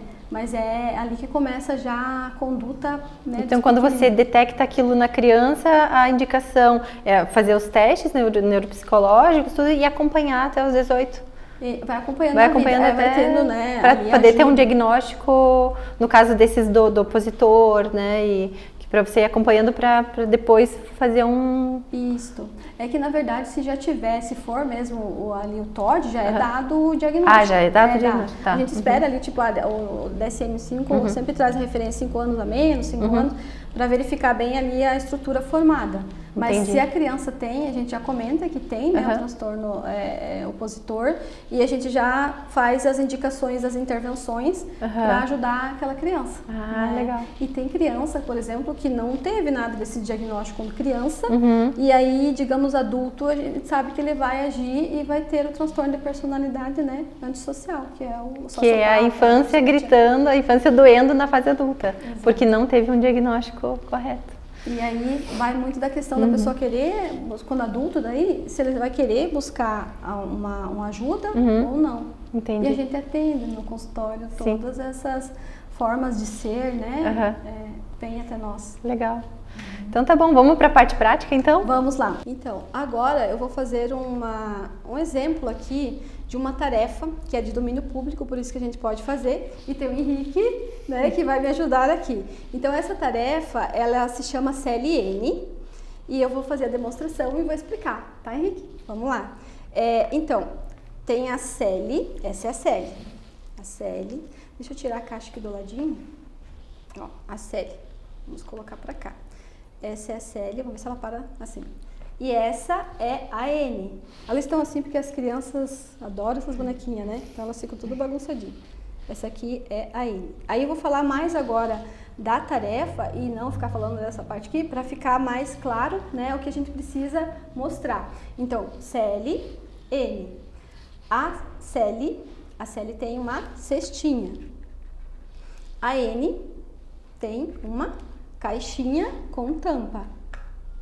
A Celi tem uma bolinha. A Celi tem uma bolinha. A bolinha, a Celi brinca com a bolinha, colocou a bolinha na cestinha dela e foi dar uma volta, foi dar um rolê, como diz nas jovens. E aqui o que aconteceu? A N veio aqui, pegou a bolinha, e colocou na caixinha dela. Ver se consigo deixar assim, gente. Isso. Agora, a Celi voltou, Henrique. Onde ela vai procurar a bolinha? Na cesta. Ah, não. Aqui. Por que ali? Porque foi o último lugar onde ela deixou. Exatamente. Então, veja, esse daqui é uma demonstração de teoria da mente, que é um componente que as crianças que têm autismo, elas não conseguem fazer o que você fez aqui. Que o que você fez? Você fez uma leitura da historinha. Por que você falou que estava ali? Porque ela deixou ali e ela saiu, né? Então, assim, nessa parte aqui, realmente é assim. Porém, no primeiro momento você falou aqui. Só que daí eu consegui já conseguiu uma analisação da história e pensei que é aqui. Exatamente, você já conseguiu perceber. Então, assim, ó, na parte quando a pessoa responde, que esse aqui é uma tarefa, CLN é uma tarefa de domínio público. Então, eu utilizava antes, né, nas minhas avaliações, hoje eu já uso outro porque eu fico exemplificando essa daqui, daí todo mundo vai saber. Então, assim, quando a pessoa diz que está aqui, como o Henrique fez, falou que estava aqui, a tua teoria da mente está funcionando super bem. Agora, se você tivesse um quadro de autismo, por exemplo, o que ia acontecer? A criança ou adulto, ele vai dizer assim, estava aqui, eu vi ela colocar, né? E a gente pensa assim, por que ele fala assim? Não, tá aqui, eu vi ela colocar. Ela não viu. E assim, ela viu essa aqui colocar, né? Então assim, no autismo, o que acontece? A criança coloca a parte que ela tá vendo agora. A teoria da mente, que essa aqui saiu, que ela deixou ali por último, ela não tem essa análise. Então, ela vai falar que estava aqui, que ela viu, e ela não vai ver a historinha inteira, né? Tipo, ela não vai ter essa questão de ter a teoria da mente, que ela saiu de cena, nada disso. Ela só vai dizer que a bolinha tá aqui porque ela viu e tá aqui, sabe? Então, essa é uma demonstração de como que o cérebro processa. Aí, então, a questão do autismo, o que todo mundo vai falar que está aqui também é autismo. Vamos sair por aí dando diagnóstico todo mundo, né? Não, esse aqui é uma pequena, né, tarefa. Um dos testes, né? Então tem teste, tem muita informação e estruturas ali para seguir. Mas olha só o que acontece. Então, quando a criança fala que é aqui, eu não fico só com esse, eu faço mais, para ver se realmente não está funcionando a teoria da mente. Então, a teoria da mente, ela é dessa forma. Então, quando a criança, por exemplo, ela vai brincar, aí a gente pode fazer até um exemplo aqui com cartinhas. Mas deixa eu só terminar esse daqui. Então, quando a criança fala que está aqui, eu vou investigar mais, porque a teoria da mente dela, né, ela não está vendo o que aconteceu ali. Aí eu explico, eu também pergunto, por que estava aqui? Se você tivesse mantido, ela está aqui, eu ia perguntar por que está aqui. Né? Você ia falar porque eu vi ela colocar. Aí é uma forma. Agora, se você fazer esse, por exemplo, assim, ó, na sua cabeça uma historinha, porque a N, ela faz isso, ela vai lá e pega da amiguinha e coloca ali. Daí não é, tá certo também a teoria da mente, né? E aqui no TDAH eu tenho que cuidar para fazer esse daqui, por quê? Porque quando eu estou contando a historinha, que eu comentei assim, agora eu não vou falar nada porque só vou focar aqui.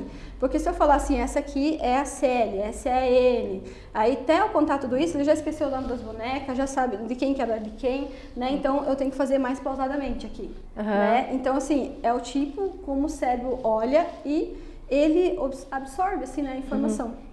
Certo? Agora vamos pensar em uma outra questão aqui, ó, Henrique, eu vou aproveitar já, né?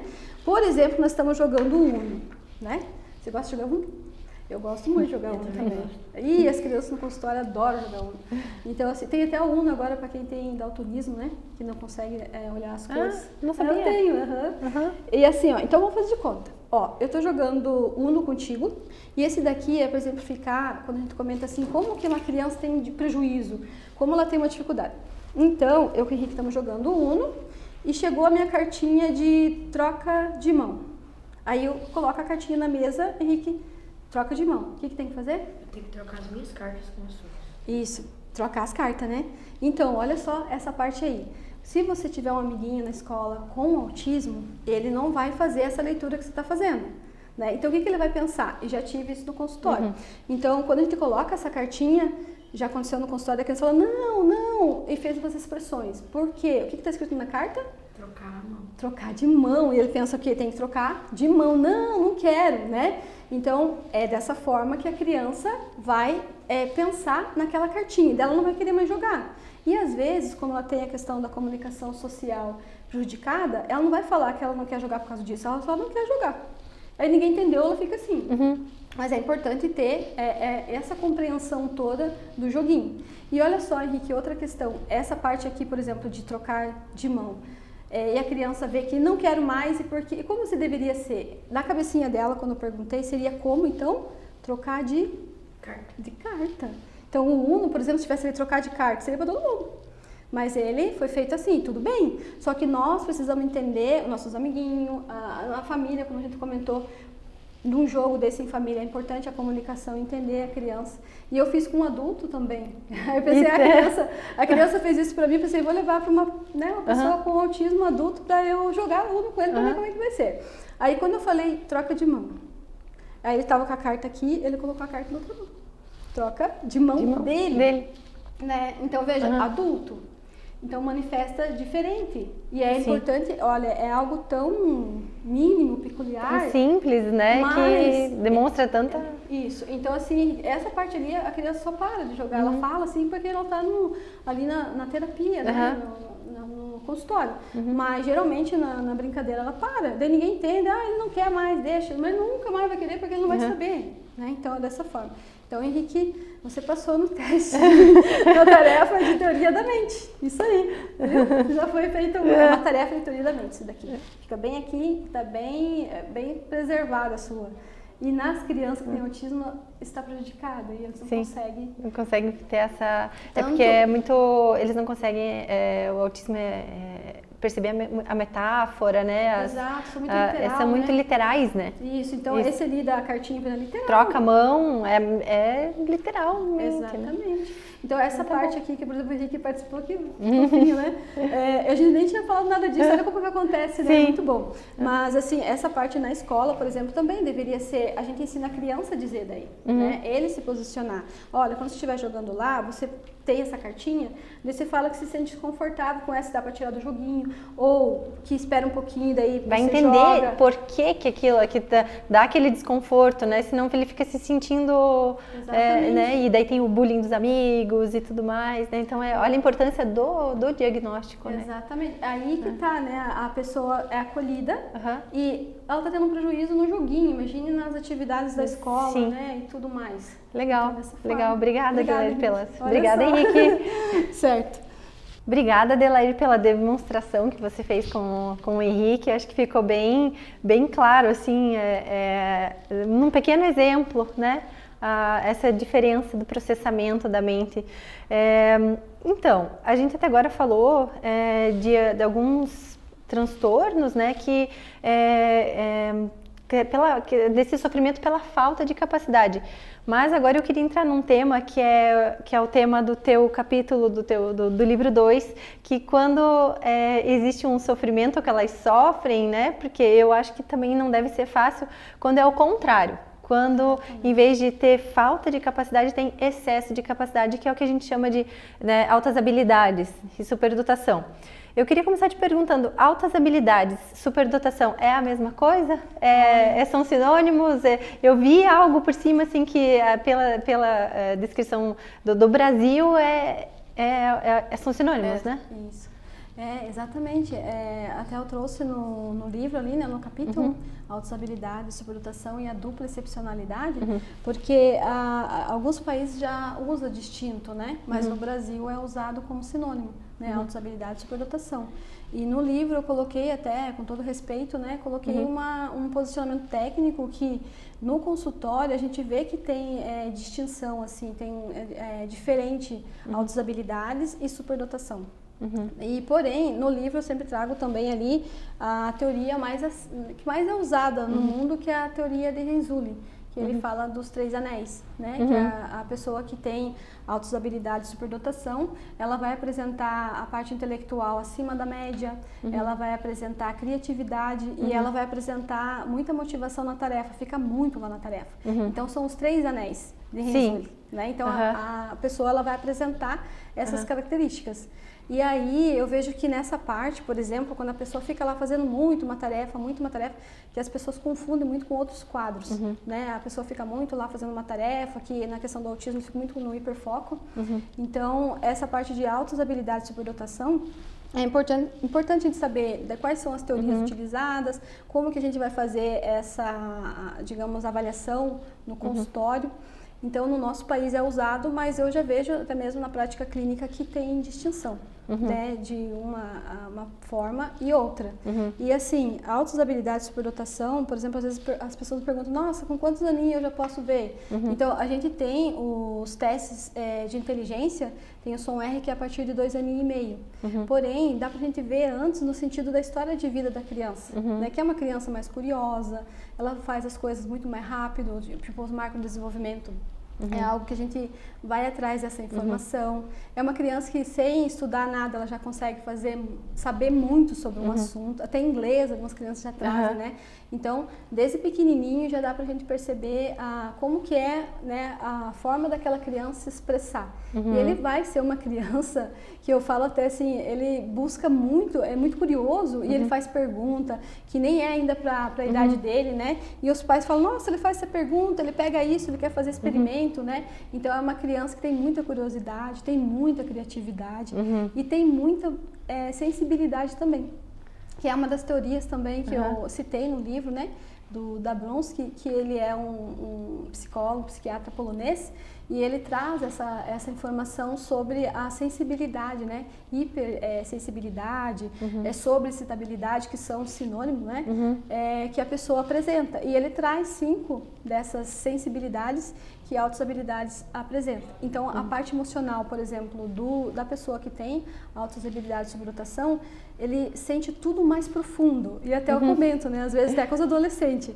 Ele sente tudo muito, sente muito mesmo, né? Porque às vezes ele fala assim, eu tô triste. Eu falo, então tá triste. Ou alguém fala, você tá triste? Não, mas eu tô muito triste. Ele quer enfatizar que ele tá, porque ele tá sentindo muito, né, a tristeza. Ou tá sentindo muita alegria.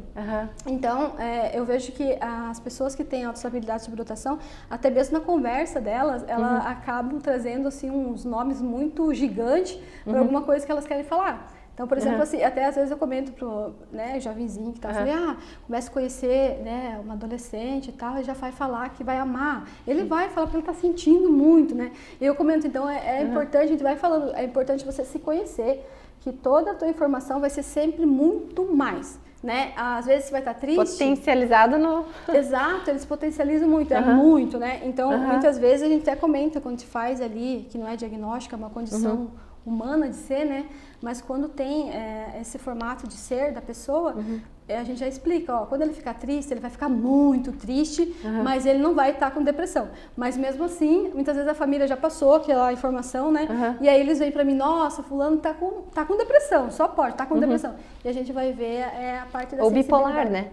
Também. Porque tá muito triste, depois muito alegre, né? Deve ser bastante confundido, né? É confundido com autismo, TDAH, ansiedade, bipolaridade, sabe? Então é bem confundido devido àquela forma de expressão, que é igual eu comentei até lá na parte do autismo e a questão da pessoa ficar rodando, né?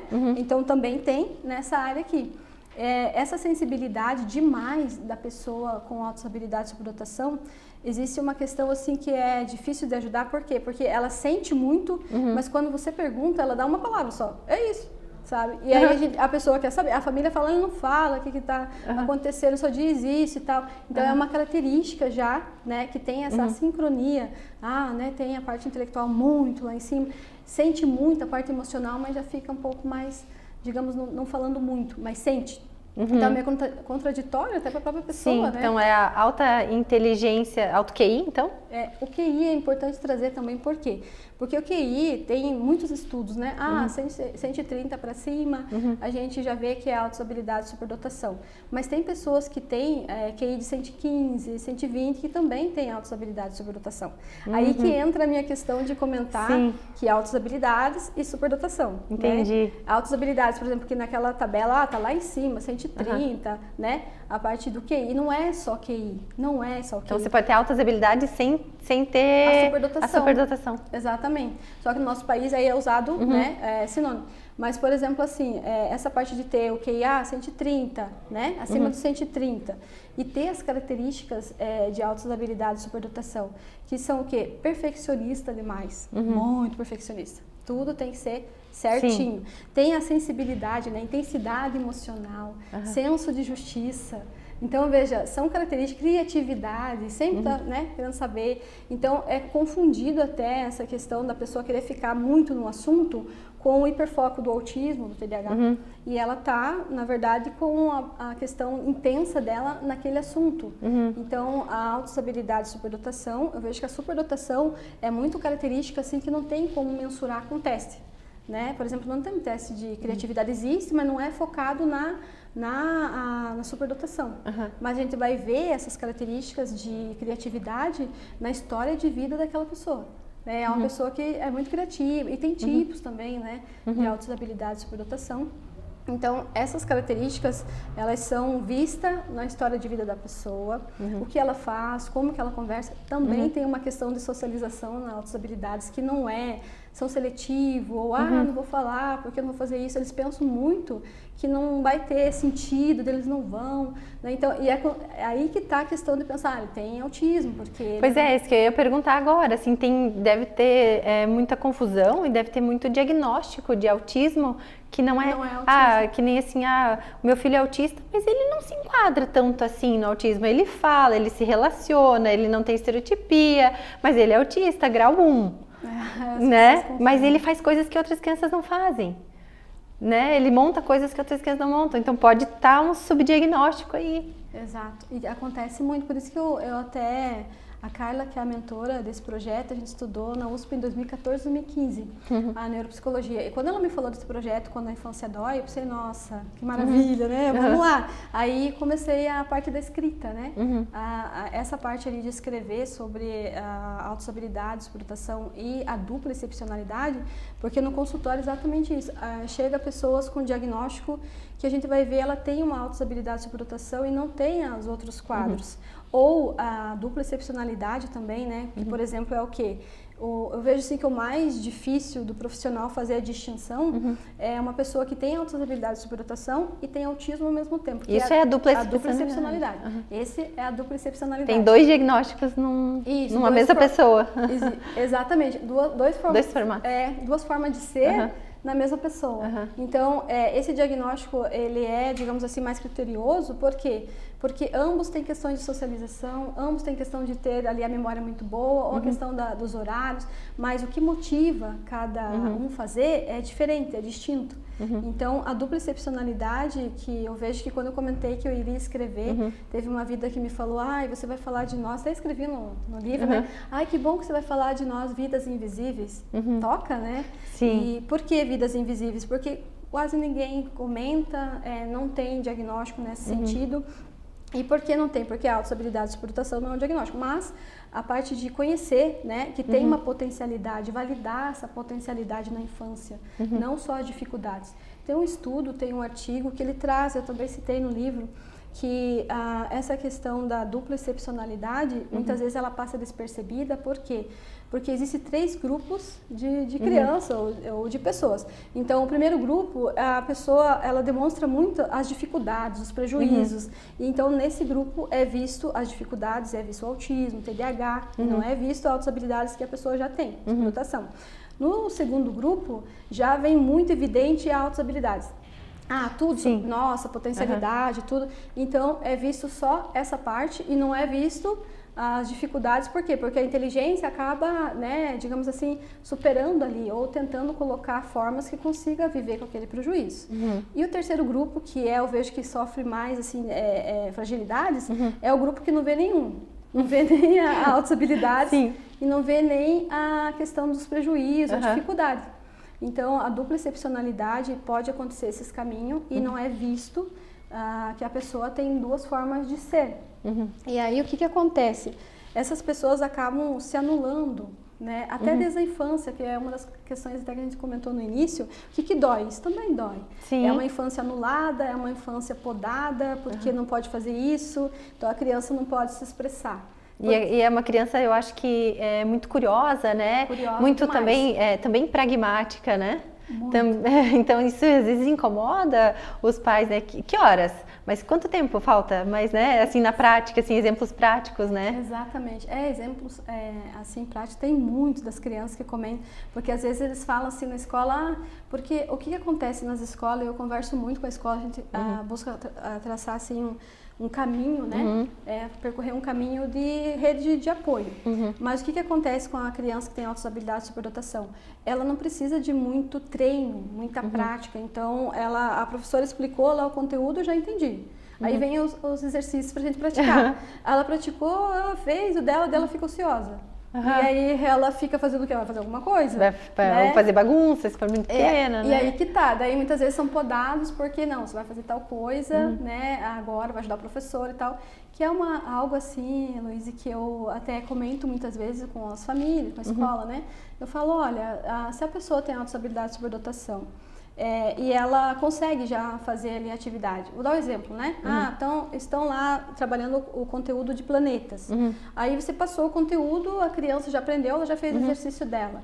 Daí a gente fala assim, vamos dar uma sugestão, deixa lá na sala um lugarzinho com revista, com mais materiais, e a criança já viu dela ali e ela não é podada, ela pega, vai lá, sentir a curiosidade dela, vai explorar lá mais aqueles materiais e quando você for retornar no novo conteúdo, volta a criança ali. Então é algo Uma criança que tem que ser trabalhada também, né? E por que eu comento isso? Eu falo assim, né? A criança não é, digamos, ela terminou, vai ajudar o professor. Não, ela tá ali para aprender, né? E tudo bem que às vezes ajude, mas não ter, por causa disso que ela tem, eu vou ocupar ela com essas atividades que não é da parte da aprendizagem. Sim. Então, a gente comenta muito assim dessas estratégias e muitas vezes as crianças trazem estratégia. E essa parte que eu estou comentando contigo, teve uma criança que são muito sensíveis, né? Um dia escapou de eu falar assim, daí você faz um cantinho na sala.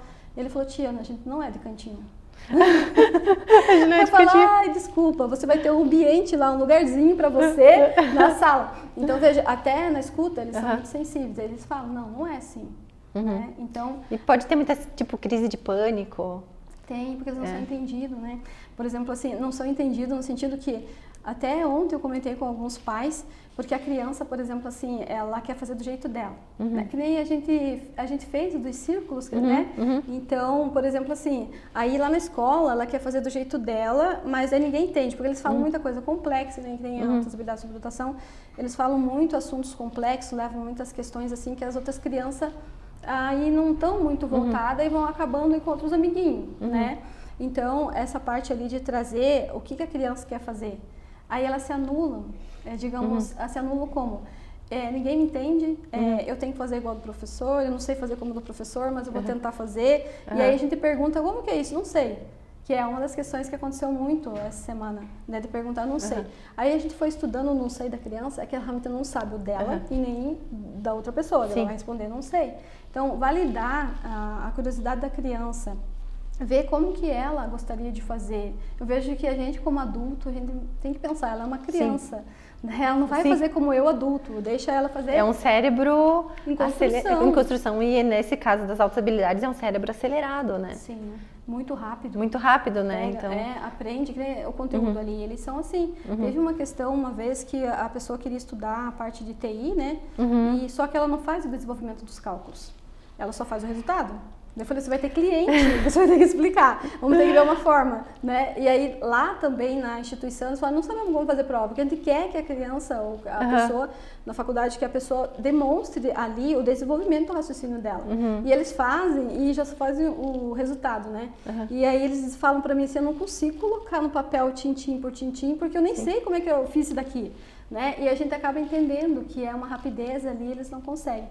E aí, muitas vezes, o que acontece, né? Eles acabam não indo para essa área ou escolhem outra área. Sim. Veja, então, o tanto que a gente precisa de conhecimento, informação. Pois e é. que essas pessoas, por exemplo, que a gente escreve, tem dupla excepcionalidade, ensinar o quadro para elas e que elas se posicionem na vida.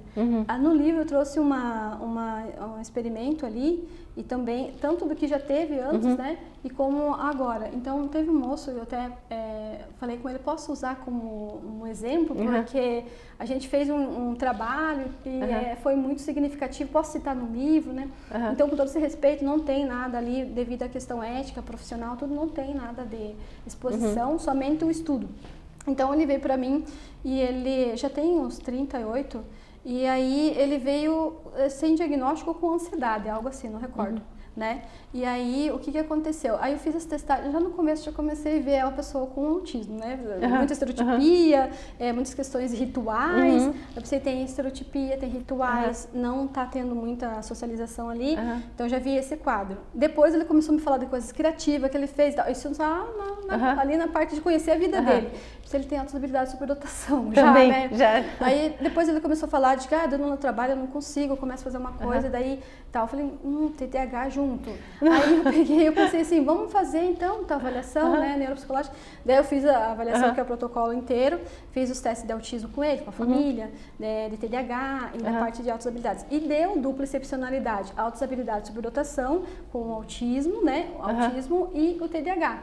E o TDAH desatento, porque o TDAH tem 3 tipos, né? Tem o TDAH desatento, tem o TDAH hiperativo impulsivo e tem o combinado que tem os dois. Então o dele era nível 1 de suporte ao autismo e o TDAH era leve, né? Ali e era de questões... E já era adulto? 38.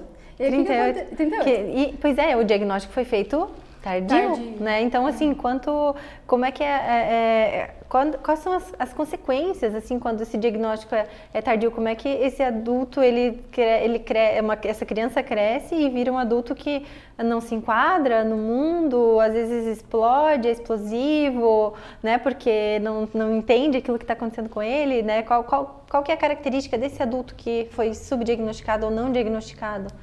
A característica é um adulto, assim, seguro consigo mesmo e com quem ele vai fazer.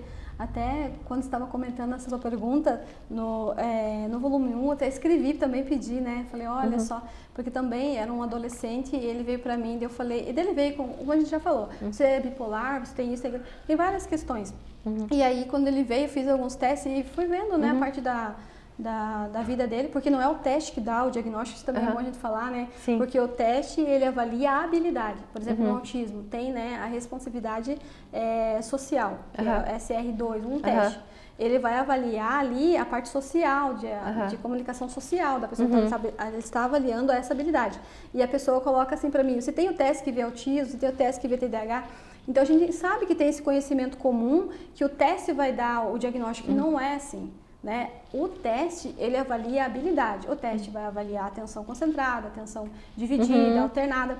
E aí, essa habilidade que ele vai avaliar. Aí, se o teu cérebro não consegue, tem uma disfunção referente a isso, e mais a tua história de vida, esse vai ser o diagnóstico com todas essas informações. Sim. O raciocínio clínico é feito em tudo, desde a história de vida, né, da pessoa, se teve algum acidente, enfim, tem várias. Não é só um papel com os testes desvio padrão para cima ou para baixo. Não. É toda uma avaliação, além dos testes, é uma avaliação clínica bem completa. dessa pessoa. Exatamente. Então, os testes, eles vêm mais assim que é um instrumento, né, que nós psicólogos, neuropsicólogos, utilizamos para ver aquela habilidade, se está funcional, não está, tem disfunção, né? Entendi. E essa parte vai nos ajudar. Mas o raciocínio clínico do diagnóstico é feito com todas as informações, né? E aí é o raciocínio clínico. Sim. E nessa questão de ver, digamos, o que a pessoa tem, esse menino, por exemplo, ele veio, né, que ele queria fazer um teste, o teste. Eu falei, o teste só avalia isso, a gente tem que avaliar tudo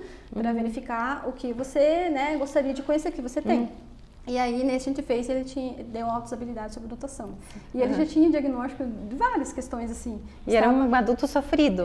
E aí, assim, daí ele colocou, assim, essa frase que também impactou. Eu falei, você tem altas habilidades? Eu expliquei, falei, você tem altas habilidades sobre notação. Aí ele disse assim, então eu sou um diferente bom? Então eu sou um diferente bom. Então, essa palavra veio, ele sempre se sentiu diferente e achava que era ruim. Então, agora eu sou um diferente bom. E aí eu pensei, vou utilizar, comentei, né, se daria para escrever. E aí publiquei bem depois. E o importante disso é que agora ele voltou. Eu falei, olha, eu vou te mostrar algo que está no meu livro. Mostrei para ele, hoje ele está com 21 já.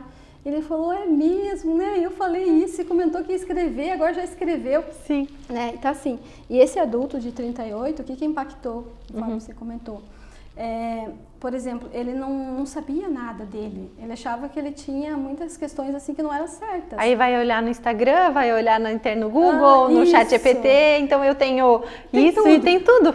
Tem tudo. E tanto é que daí, quando a gente comentou com a família, olha que bonito, por isso que eu quis escrever. Porque daí, assim, o que eu comentei? Eu falei, olha, existem adaptações, né, aí entra a parte do diagnóstico para te ajudar, que é a questão que não precisa ficar em fila, porque não tem um desconforto em ficar em fila, que é igual que você fez com o Henrique aqui da teoria da mente deles, por isso que eles não conseguem ficar em fila, e tem o direito, então, de ficar naquela que vai direto, né? E aí, comentei que a casa dele devia ser uma casa, assim, que desse uma tranquilidade, que a gente fala, o que nós devemos fazer? A nossa casa é o porto seguro, onde que vai acolher tudo, né? E aí tinha muita questão de barulho e tal. Ele adaptou tudo, ele adaptou a parte da casa com sensibilidade, explicou para a família. No trabalho, Luísa, olha só, ele, digamos assim, teve um cargo de liderança. E eu falei para ele, olha só, a tua evolução de saber que você tem esses quadros, né, e tudo bem. Autoconhecimento. Isso. E aí, uma das questões que eu falo, assim, olha, antes quem manifestava, quem direcionava a sua vida, eram os quadros clínicos e a sua autossabilidade sobre notação. Mas o que nós temos que conhecer é a sua personalidade, ter o autoconhecimento de cada quadro. Eu expliquei como que era o autismo, como que é o TDAH, como que é a tua autossabilidade sobre notação e como é a tua personalidade. Aí eu falo, né, todos esses quadros estavam ali no comando. Hoje você aprendeu sobre eles, o quadro, como que é o meu TDAH, o autismo, né, a autossabilidade sobre notação e como é a minha personalidade. E a personalidade, que é o ser, né, completo.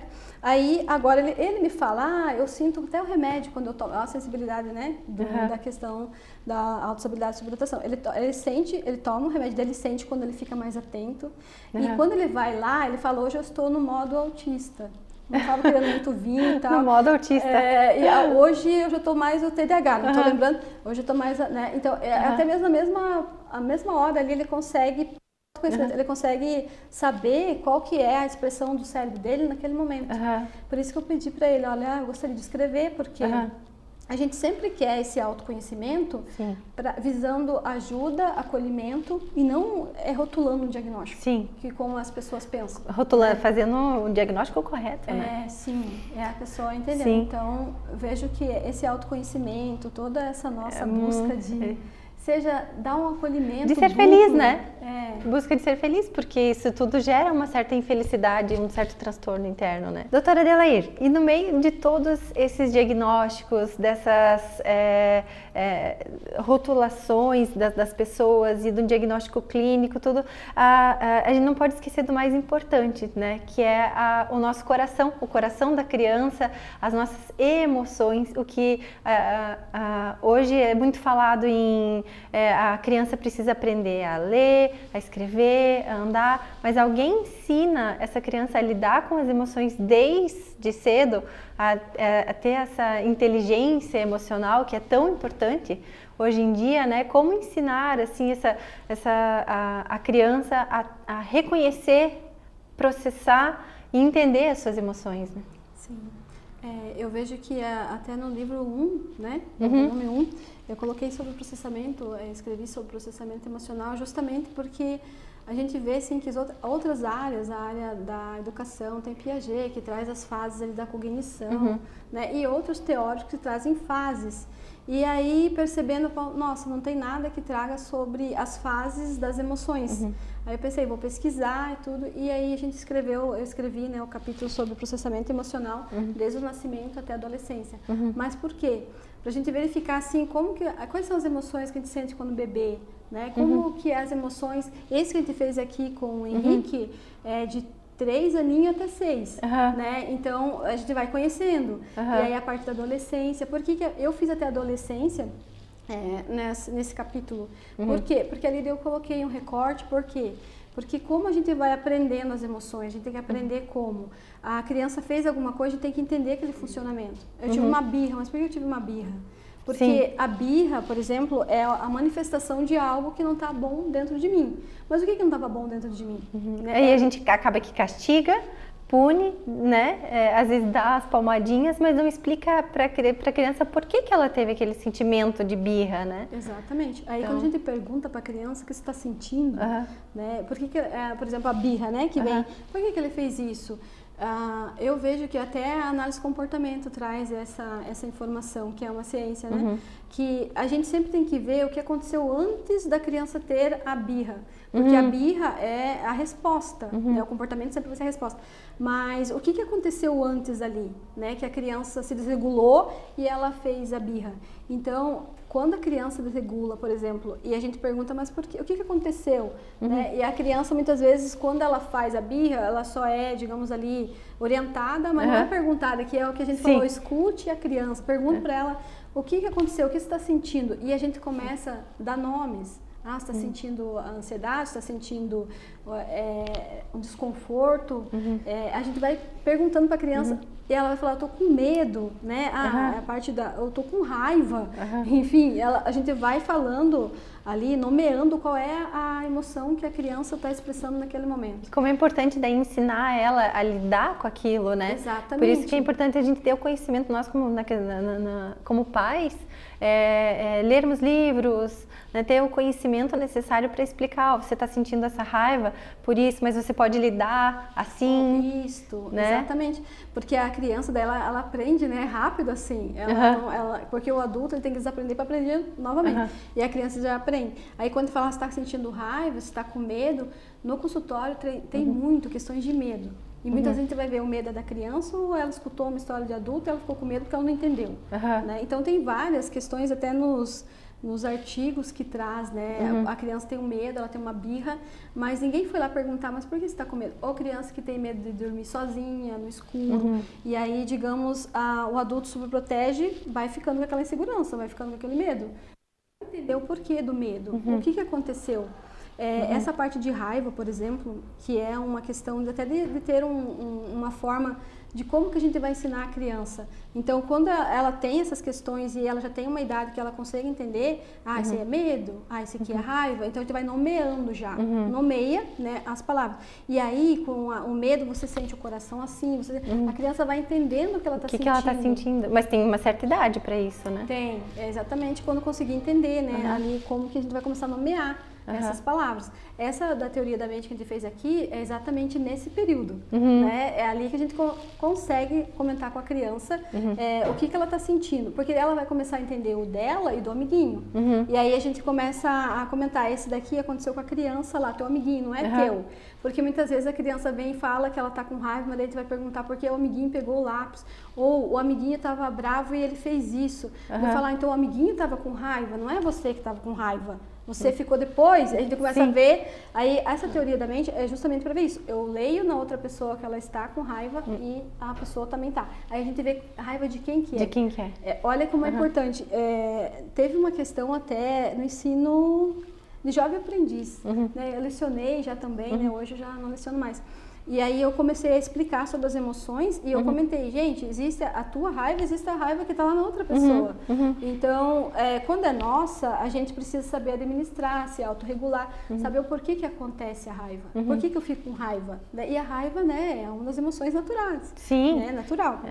Então, aí nessa parte aí foi importante porque eu expliquei o que era a questão da raiva de cada um. E aí um dia meus jovenzinhos chegaram lá, não estavam muito bem. E aí só quando eu perguntei de quem que é a raiva? Ai, não era minha, era dela. E aí tava com uma questão. Então ali a gente já viu. Respeitou que a outra menina não conseguiu dar conta, se autorregular. E depois pediu desculpa, mas ela teve ali a nomeação que era a raiva, que não era dela, que era da colega. Que era da colega. E que ela entendeu a colega, e depois ficou assim. Veja que rico seria o mundo se a gente começasse a entender as emoções. Eu vejo que não tem, por exemplo, não tem muitos estudos, mas tem muita divergência, assim, qual que é, né, o conceito de, digamos, por exemplo, o processamento emocional, quais são as fases. Então...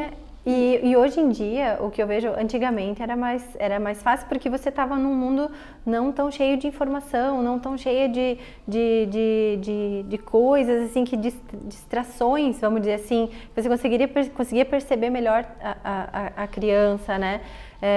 Agora existem as telas, né? As telas que...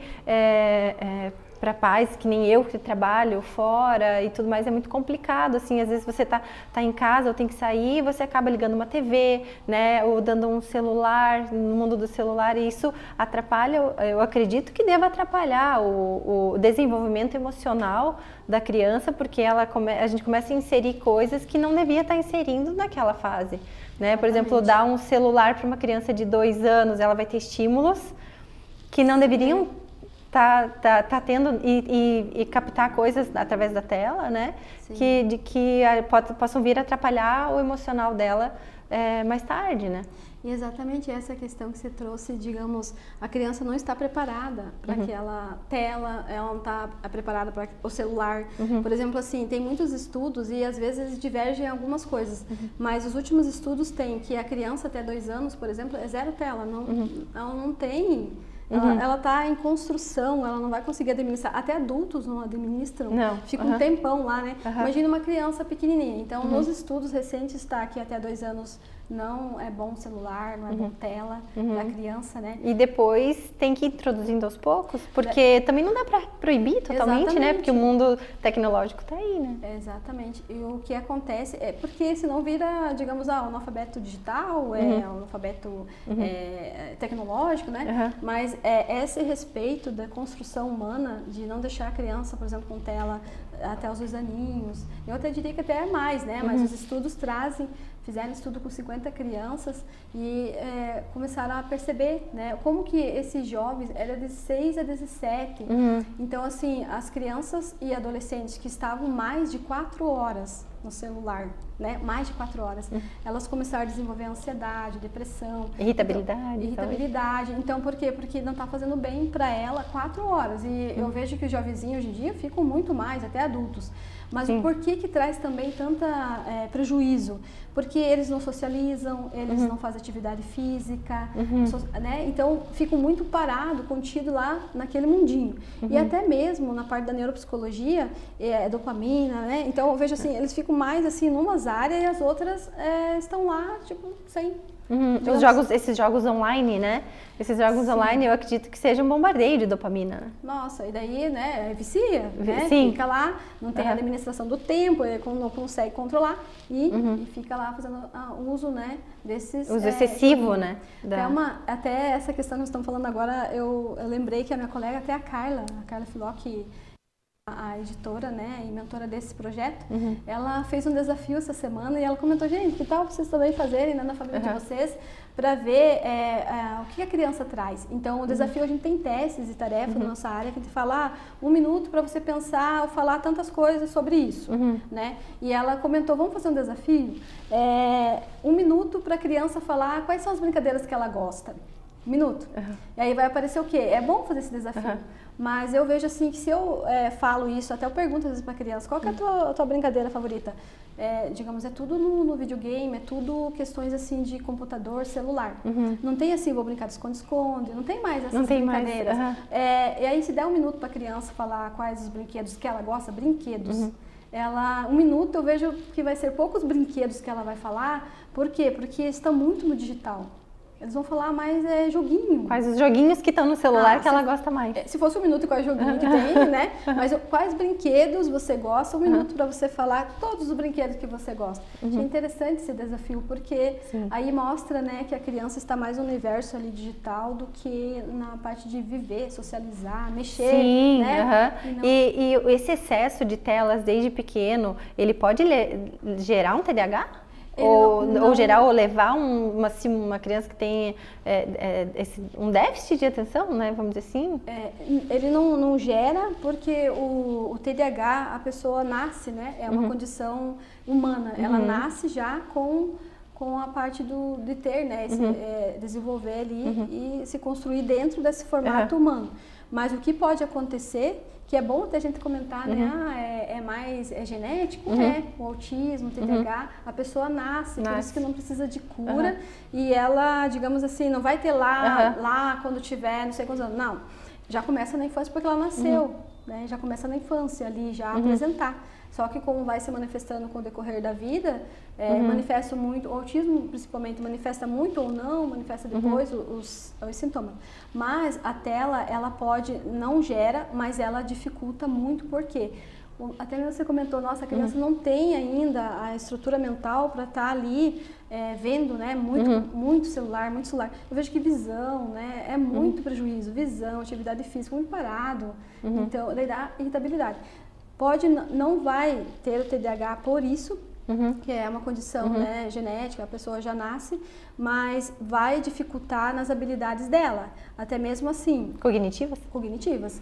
Por quê? Até foi feito um estudo com um taxista, e aí eles tinham uma memória muito boa, porque não tinha, digamos assim, GPS, não tinha nada. E eles fizeram um estudo, né, com quem usava, quem não usava para ir sozinho. Então aquelas pessoas que iam sempre sozinho, que não tinham GPS, elas tinham a memória muito boa. E já esses que estão no uso assim, eles não têm. Então nós, como ser humano, a gente não está desenvolvendo nossas habilidades naturais, porque está tendo esse excesso que fica só em uma questão e cansa, né? Eu vejo assim que essa parte, por exemplo, do sono. O sono, ele faz a higiene do nosso cérebro durante, né, a noite. Ele faz a higiene, ele é importante. Ele é importante na aprendizagem, o sono. E aí, o que acontece? Eles, digamos assim, as pessoas ficam muito no celular para dormir e vão dormir tarde. Aí perde o sono, né? Exatamente. Nossa. Então, tudo isso traz prejuízo, né, para a vida do ser humano. Só que eu vejo que não tem, assim, uma questão de olhar isso como um prejuízo. Não, vou deixar lá porque ele está se distraindo. Tá quietinho? Tá quietinho. Mas veja a dificuldade que acontece. E assim, ó, tem criança, por exemplo, que a gente vê no celular, tem uma tarefinha muito simples que a gente fala assim, ó, você vai fazer aqui, a gente vê assim, faz uma carinha feliz e diz para a criança, procura, tem carinha feliz, tem carinha que tá triste. A gente fala, vamos buscar essa carinha daqui para lá, né? E tá lá a carinha, o face, né? Como a criança entender, a gente usa a fala da criança. Então, olha só, a gente fala assim, vamos começar daqui, não fala direita e esquerda, daí eles vão se confundir. Mas, tipo, essa parte aí é o rastreio visual, e pareamento, eu vejo a carinha, parzinho igual, eu vou riscando. Aí o que acontece? A criança olha lá a carinha dela faz um, dela faz outro, ou faz, não consegue, ela faz um aqui, outro lá picado, ela tá dentro daquela folhinha, né? Não consegue construir. Ela não consegue se organizar dentro daquela folha e ela já tem, digamos assim, com 4 aninhos ali, né? Que tem uns testes de pré-alfabetização. Então, naturalmente, já era para a criança estar fazendo. O que acontece? Ela não consegue fazer esse rastreio visual até o final da linha, voltar na outra linha. Por quê? Porque ela está acostumada com o celular, ela faz assim, ela faz assim, ou o celular faz sozinho, né? Então, quando a gente pede para fazer, ou ela faz tudo bagunçado lá em cima, não faz rastreio certinho, ou ela faz até ali o final e ela para. Por quê? Porque no celular vai continuando sozinho, né? Sim. E ali não é ela que vai fazer. E por que a gente faz digamos, esses testes para ver? Porque na escola, para a alfabetização, a criança vai lá no quadro e vai copiar a letra. Né? Então ela vai fazer parzinho, parear, tá lá o A, tá aqui o A, ou outros desenhinhos, e vai até o final. Então é natural nós fazer isso. Né? Eu vejo Sim, é natural. Então, e agora as crianças não fazem. Muitas delas não fazem. E daí o que a gente vai fazer? A gente vai treinar. Aí eu preciso explicar primeiro, fazer uns treinos depois, né? A criança desenvolve, mas não precisava treinar. E quando eu vejo que a criança pega a folha, é criança, né? E ela faz assim com o dedinho, eu penso... Na folha. Eu penso, olha só, ela tá achando que é assim. Então, veja, a criança, ela precisa ser, digamos assim, direcionada. Trabalhada, né? E naquelas fases a psicomotricidade, de pequenininho, sim, né? Exatamente. Então, tem que haver todo esse trabalho, né? Que não é um trabalho, né? Na verdade, é voltar, talvez, à criação, vamos dizer, raiz, assim, né? Sem tanta tela, sem tanto celular, é difícil, né? Mas prestar atenção no emocional da criança, prestar atenção na criança como um ser individual, né, como uma pessoa mesmo, né, que isso é que vai fazer, eu acho que toda a diferença, né. E pensando nisso, eu estava também refletindo aqui, montando o episódio, uma coisa que eu queria te perguntar o quanto que a parte espiritual influencia nessa infância, né? Apresentar Deus, uma religião, levar na igreja, o quanto que isso tem influência, ou ter ou não ter, assim, no futuro é a mesma coisa, assim. Sim. Eu, assim, até mesmo enquanto psicóloga, eu vejo que quando vem no consultório e o que os pais apresentam para a criança de religiosidade, né? E a gente respeita a forma como aquela família está apresentando para a criança, né? A religião e tudo. E então eles têm um conceito. E se aquela forma for, digamos, saudável para a criança, tá tudo bem, é seguro, né? Esse formato, a criança já vai tendo assim, um pilar ali, né, espiritual, do jeitinho que ela vai acreditar em um ser superior ou não. Mas a gente vai mais focado, digamos, o que a família traz e a criança traz. Mas vai ser um desenvolvimento ali bom para a criança. E eu vejo assim que nessa parte, quando tu comenta, até no livro 1, acredito que deve ter posto, porque teve uma criança que me falou, por que o Natal fica tudo assim? A mamãe me falou, por que o Natal fica tudo assim, cheio de estrelinha e todo o pessoal fica fazendo um monte de... Tem várias luzes, né? Daí a mãe falou, que é aniversário de Jesus. Eu coloquei no livro. Eu vi. Daí a criança colocou assim, nossa, mas é muito longe para eu levar um presente para Jesus. Então ela já tinha, né, a curiosidade, e a família foi colocando os valores deles, né? E acolhendo aquela criança na forma que ela estava com dúvida. E uma das coisas que eu coloco ali é que quando a criança crescer, existe tantas formas de acreditar, tantas religiosidade, filosofia, doutrinas, né? Que a criança tenha, digamos assim, for seguro para ela e ela vê, eu fui lá numa igreja e me senti bem, né? Então, de deixar então você foi lá, porque ela está indo procurar algo bom. Por que eu comento isso? Porque às vezes tem adultos que eles falam, eu sou de uma religião e eu fui numa outra religião e me senti muito bem lá, mas eu estou agora pensando como é que eu vou falar para minha família, né? Então a gente vê ali, mas eu comento mais, eu vejo que se for bom para você, deixou você feliz, né? É importante você comentar que estava feliz lá e tal, porque a família vai querer ver você feliz. Sim. E eu vejo que essa forma vem desde pequenininho, se eu fui criada nessa religião, nessa filosofia, nessa doutrina, eu vou ter que seguir, senão minha família vai ficar desconfortável, vai ficar triste, né? Então, isso enquanto psicólogo, a gente sempre busca que a família seja ouvida e que seja os princípios da família, porque daí, como ciência, né, a gente só respeita e cada família faz a escolha, a orientação. A gente vê se é saudável para a criança, né? Mas trabalha tudo o conteúdo conforme né, a família. Mas essa crença de algo maior, de temer algo maior, assim, no temor bom, vamos dizer assim, né, que ajuda a criança a construir essas virtudes, contribui, assim, para a resiliência, para a formação do caráter mesmo, assim, da criança. Eu acredito que sim, que eu sou bastante religiosa, né, mas sigo a religião, mas eu não vejo a parte psicológica, assim, na criança, no desenvolvimento dela, né, isso eu consigo imaginar pela fé, mas não na ciência, né. Sim, sim. É que a gente faz, né, na ciência, a gente escuta a família, os princípios dela, né, a religião está fazendo bem para a criança, está fortalecendo, né, está tudo saudável.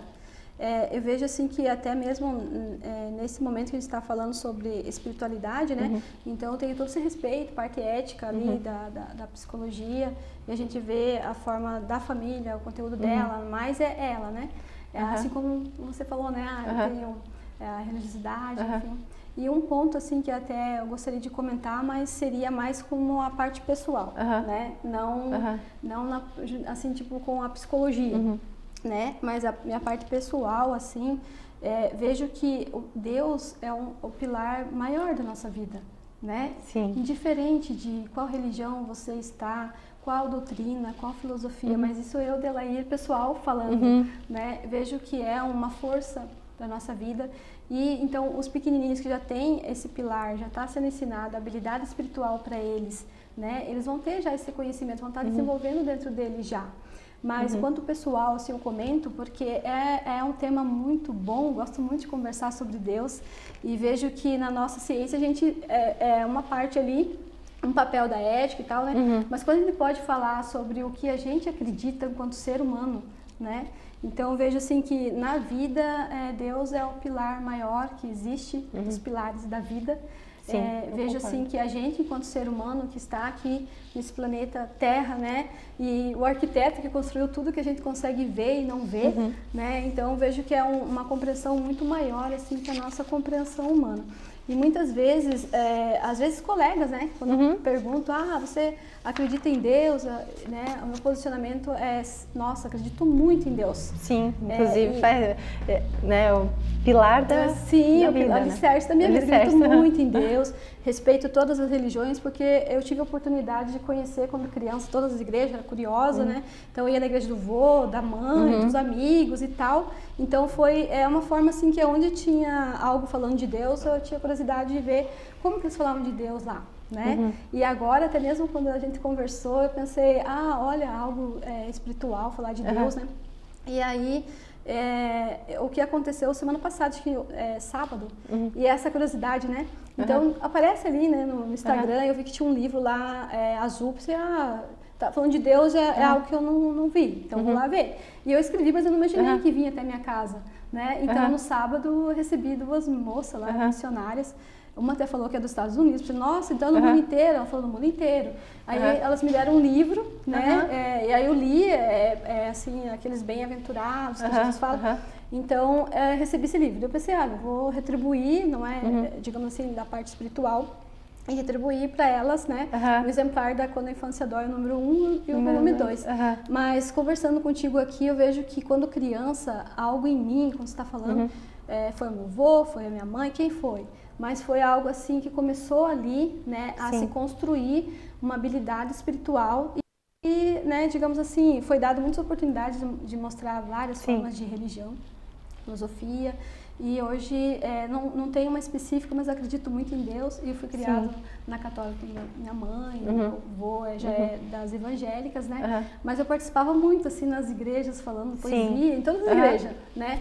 E agora, conversando contigo, eu pensei, nossa, olha, eu estava comentando de algo lá na infância e agora, né, enquanto adulta, ainda veio na minha casa um livro para eu conhecer um outro formato, como eles falam, legal, de Deus. Né? E falando em Deus, até teve, assim, colegas que muitas vezes a gente fala assim, eu não acredito em Deus, né? E aí, a gente sabe que tem uma história, né?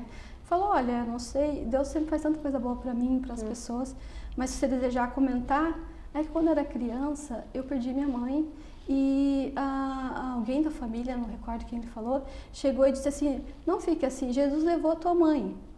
Né? Sim, então, Jesus é esse, né? Aí então, quando criança, ele ficou com esse pensamento. Sim. Né? E ficou construindo. Olha como a infância vai exatamente. refletir depois, né? Da mesma maneira que se você apresenta a Deus e Jesus e a espiritualidade de uma maneira boa, né? A criança vai levar aquilo para a vida de uma maneira boa, né? E é o que você trouxe, o que você trouxe ali. E aí, esse moço, por exemplo, minha colega, eu falei, se sentir confortável em falar, né? Que não era questão de trabalho, que daí a gente não pergunta e não invade, deixa a pessoa expor, né? Aí quando ele colocou eu falei, eu já entendi o porquê você tá magoado com Deus, né, com Jesus. Daí eu comentei assim, olha, existem muitas coisas que o ser humano fala referente a Deus.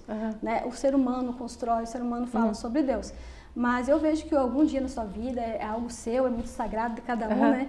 Eu falo, algum dia na sua vida Deus vai falar com você como Ele é. Não como nós, seres humanos, temos percepção, viés e como que é Deus. Ele vai falar contigo no teu momento, você vai perceber, né? Porque tem a forma que o ser humano fala de Deus e tem como Deus fala. Como é Deus, né? É muito grande, Sim, né? É muito grande. Então, dá assunto para um podcast inteiro, para outro. Mas eu vejo que é um assunto assim, é um tema, né, sagrado, muito importante. Sim. E que na nossa sociedade era importante estar falando com esse respeito das religiões. E já desde pequeno, para as crianças. Eu estava lendo também que as crianças autistas tendem a não acreditar em Deus, porque lá vem a metáfora, né? É algo metafórico para eles, né? Então, assim, para o autismo, eu acho que é importante também apresentar Deus e a espiritualidade da maneira que eles consigam, para que eles sintam que existe algo maior, né? Eles trazem isso no consultório, talvez a família comenta, né? E aí a gente fala, e eles falam isso pra gente, né? Eu falo, a gente vai fazer agora aqui uma estratégia compensatória, que você vai ter um cantinho, não posso falar mais, né? Eu falei, você vai ter um lugarzinho na sua casa que você vai se autorregular, onde quando você está ali já tendo, né, as crises de descontrole, de desregulação, você vai nesse lugarzinho e daí você se autorregula, se acalma e volta. Daí eles trazem isso pra mim, eu sei, Deus vai me ajudar eu fazer isso. Olha que legal. Né? Então, vem da maneira deles, né? Vem deles. Eles trazem esse conteúdo. Mas que bom, né, que a gente está falando sobre o tema tão importante na vida das pessoas e que muitas vezes por questões ali de humanamente como eles vê, né, cada um tem que ter uma religião ou se tiver uma religião não vai na outra. Eu vejo que devia ser um respeito com todas as religiões. Com certeza, essa diversidade religiosa, né, que temos, né? Exatamente. Com certeza. Mas então tá bom, Delair, vamos se encaminhar para a reta final aqui dessa nossa conversa, que eu achei que foi maravilhosa, muito diversa, muito rica, falta tempo, né, para a gente falar tudo e foi abordado tantos assuntos e eu queria deixar o convite para você retornar aqui para a gente ir especificando os assuntos, falar um dia só sobre o autismo, outro dia só sobre o TDAH, né, Alzheimer, declínio cognitivos em idosos, então tem tanto tema legal para a gente aprofundar, né, hoje foi mais um tema assim geral para a gente se conhecer, né, e também dar uma explanação geral de todos esses transtornos da infância, marcas que a infância deixa para a vida adulta e um pouquinho de religião e telas, né, então assim tentei englobar tudo isso para a gente dar uma explanação geral para as pessoas entenderem, né, mas deixo o convite para um retorno. E eu queria finalizar esse episódio com um trecho do livro que a Carla Filó escreveu, que ela escreveu assim: que a infância deixe de doer um dia, que saibamos dominar as dores, que tenhamos conhecimento suficiente para lidar com o sofrimento, mas que, acima de tudo, sejamos fonte de amor, pois só se faz a diferença na vida de uma criança amando-a. Nossa, Achei muito maravilhoso. lindo, olha só. Então, Eu vejo que a Carla vai ficar muito feliz, ó, o coraçãozinho. Pra ela, Feliz. não conheço pessoalmente, mas um dia eu quero conhecer. Obrigada, Adelair, ter aceitado o meu convite, obrigada por ter vindo conversar com a gente. E se esse episódio fez sentido para você ou para sua família, espero que ajude qualquer pessoa, uma pessoa que ajude já vale a pena, né? Eu deixo aqui o meu grande abraço para vocês e sigam a gente nas nossas redes sociais, no Instagram, no YouTube. E até o próximo episódio daqui a 15 dias. Tchau, tchau!